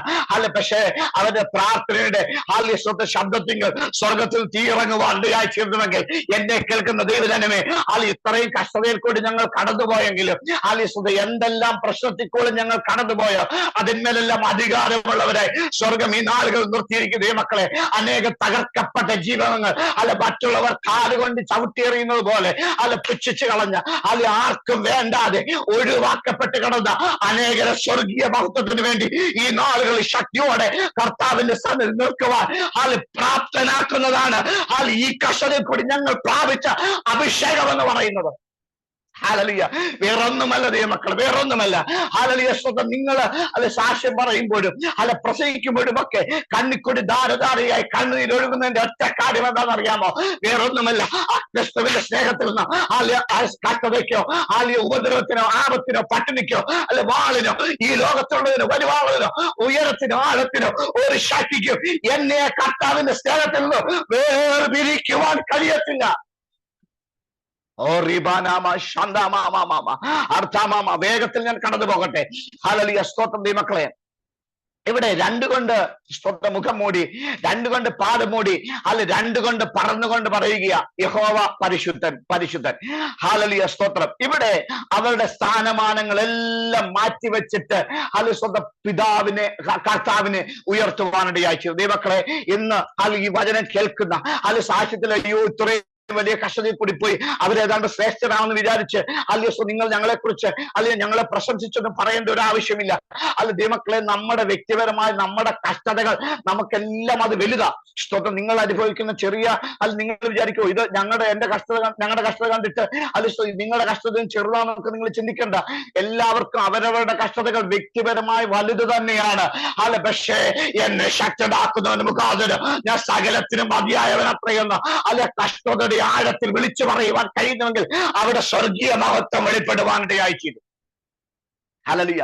യേശുവിനോട് പീലാത്തോസ് പറയുന്നത് തന്റെ വ്യക്തിത്വത്തെ കുറിച്ചാ. എന്താ പറയുന്നത്? ഞാന് നിന്നെ ക്രൂശിക്കുവാനും ക്രൂശിൽ നിറക്കി വിടുവാനും തല്ലിക്കുവാനും എല്ലാം അധികാരമുള്ളവനാ. നീ എന്നോടൊരു വാക്ക് പറയും, നീ എവിടെ നിന്ന് വന്നു? യെസ്, നീ ആരാ? യേശുവിന്റെ വ്യക്തിത്വത്തെ ചോദ്യം ചെയ്യുക. യേശുവിന്റെ വ്യക്തിത്വം ചോദ്യം ചെയ്തപ്പോൾ ഒന്നും വേണ്ടിയില്ല. സ്തോത്രം. നമ്മൾ നമ്മുടെ വ്യക്തിത്വത്തെ ചോദ്യം ചെയ്താൽ സ്തോത്രം നമ്മുടെ അകത്തെ മനുഷ്യനൊന്ന് സ്തോത്രം ബലപ്പെടും അല്ലേ? എന്നിട്ട് എന്ത് പറയും? സ്തോത്രം, ഞാൻ അങ്ങനത്തവനാ, ഞാൻ ഇങ്ങനത്തവനാന്ന് പറയും. ഹല്ലേലൂയ. ഞാൻ ബൈബിളിലെ അർത്ഥമല്ല ഞാൻ ഉദ്ദേശിച്ചത്. ഹല്ലേലൂയ, സ്തോത്രം, ജഡിക അർത്ഥമാണ് ഞാൻ ഉദ്ദേശിച്ചത്. അല്ല, നമ്മളെ തൊടുന്ന വിഷയം എന്തെങ്കിലും വരുമ്പോൾ നമ്മുടെ അകത്തെ വ്യക്തി എന്ന് പുറത്തോട്ട് വരും. സ്തോത്രം, പഴമക്കാർ പറയാറുണ്ടല്ലോ, മണലെടുത്തിട്ട് അറിയാം ഓരോ പാമ്പിന്റെ സ്വഭാവം എന്ന് പറയുന്നത്. അല്ല, അതുപോലെ സ്തോത്രം, നമ്മുടെയൊക്കെ സ്വഭാവങ്ങളെ അറിയുവാൻ വേണ്ടി കഴിയും. ഇതുപോലെ അല്ലെ യേശുവിനോട് പീലാത്തോസ് പറയുകയാ, അല്ലെ തന്റെ വ്യക്തിത്വത്തെ കുറിച്ച് പറയുകയാ. തനിക്ക് പദവിയുണ്ട്, അല്ലെ തനിക്ക് സ്ഥാനമാനങ്ങളുണ്ട്, എന്റെ സ്ഥാനം കൊണ്ട് നിന്നെ എന്തെങ്കിലുമൊക്കെ ചെയ്യുവാൻ കഴിയും, അല്ലെ അതുകൊണ്ട് നീ എവിടെ നിന്നാണ് വന്നതെന്ന് പറയുവാൻ. അല്ലെ, മത്തായിയുടെ സുവിശേഷം വായിക്കണമെന്നില്ല, 26:51 കാണുന്നത്, 12 ലഗ്യോനിലും അധികം ദൂതന്മാരെ അയക്കുവാൻ കഴിയുന്ന ഒരു പിതാവിന്റെ രാജ്യത്തിന്റെ പ്രധാന അധികാരിയായി അല്ല സ്ഥാനമേൽക്കുവാൻ പോകുന്ന എന്റെ ഹല്ലേലൂയ സ്തോത്ര സ്ഥാനാരോഹണ ചടങ്ങിന്റെ മുൻപ് അല്ല എന്നെ ക്രമീകരിക്കുന്ന ഒരു പ്രക്രിയയുടെ ഭാഗമൊന്ന് മാത്രമാ, എന്റെ വേലക്കാരൻ മാത്രമാണെന്നുള്ള തിരിച്ചറിവ് യേശുവിനെ ഭരിക്കുവാനിടയായി തീർന്നുകൊണ്ട് യേശു അവിടെ മൗനം ഭജിക്കുവാനിടയായി തീർന്നു. ഞാൻ ഇത്ര സ്പീഡിൽ പറഞ്ഞപ്പോൾ നിങ്ങൾക്ക് മനസ്സിലായി കാണത്തില്ല, ഞാൻ ഇച്ചിരി സ്ലോയിൽ പറയാം. 12 ലഗ്യോനിലും അധികം ദൂതന്മാരെ അയക്കുവാൻ കഴിയുമെന്ന് സ്തോത്ര പത്രോസ് വാളുവെടുത്തുകൊണ്ട് ഹല്ലേലൂയ സ്തോത്രം മഹാപുരോഹിതന്റെ ദാസനെ വെട്ടുവാൻ ചാടിയപ്പോൾ ഹല്ലേലൂയ സ്തോത്രം അവിടെ യേശു പറയുവാൻ വിചാരിച്ച 12 ലഗ്യോനിലും അധികം ദൂതന്മാരെ ഹല്ലേലൂയ സ്തോത്രം അയക്കുവാൻ കഴിയുന്ന ഒരു പ്രധാനപ്പെട്ട വ്യക്തിയാണ് എന്റെ പിതാവ്. സ്തോത്രം, ഞാൻ അപേക്ഷിച്ചാൽ കർത്താവ് പിതാവ് അയച്ചു തരും. സ്തോത്രം, പക്ഷേ ഹല്ലേലൂയ സ്തോത്രം അതിന് ഞാനിവിടെ മുതിരുന്നില്ല. അപ്പോൾ മനസ്സിലാക്കണം, ഈ 12 ലഗ്യോനിലും അധികം ദൂതന്മാർ തന്റെ കീഴിലുള്ളപ്പോഴും ഹല്ലേലൂയ സ്തോത്രം താൻ ശ്രേഷ്ഠ മഹാപുരോഹിതനും സ്വർഗത്തെക്കാൾ ഉന്നതനായി തീരുവാനും കഴിയുന്ന ഒരു സ്ഥാനമാനത്തിലേക്ക് തന്നെ സ്ഥാനമാനത്തിലേക്കുള്ള സ്വർഗാരോഹണ ചടങ്ങാണ് ഹല്ലേലൂയ ഇതെന്ന് താൻ മനസ്സിലാക്കുവാൻ ഇടയായി തീർന്നു. താനവിടെ ഹല്ലേലൂയ സ്തോത്രം പറയാതെ പറയുവാൻ ഇടയായി തീർന്നു. ഹല്ലേലൂയ ദൈവമക്കളെ, അല്ല നമ്മുടെ ജീവിതത്തിൽ വരുന്ന കഷ്ടതകളും പ്രയാസങ്ങളും പ്രതിസന്ധികളും എല്ലാം അല്ല നമ്മളെ ശുദ്ധീകരിച്ച് ഒരു മഹത്വമേറിയ ശുശ്രൂഷയ്ക്ക് വേണ്ടി പ്രാപ്തരാക്കി മാറ്റുവാനുള്ള അല്ലെ ഓരോ ചവിട്ടുപടികളാ അല്ലെ അതിൽ കൂടി കടന്നു പോകുമ്പോൾ ഹല്ലേലൂയ സ്തോത്രം ദൈവം നമ്മളെ അല്ലെ ശ്രേഷ്ഠമായി ഹല്ലേലൂയ ഒരു പൊന്നുപോലെ നമ്മളെ പുറത്തു കൊണ്ടുവരുവാനിടയായി തീരും.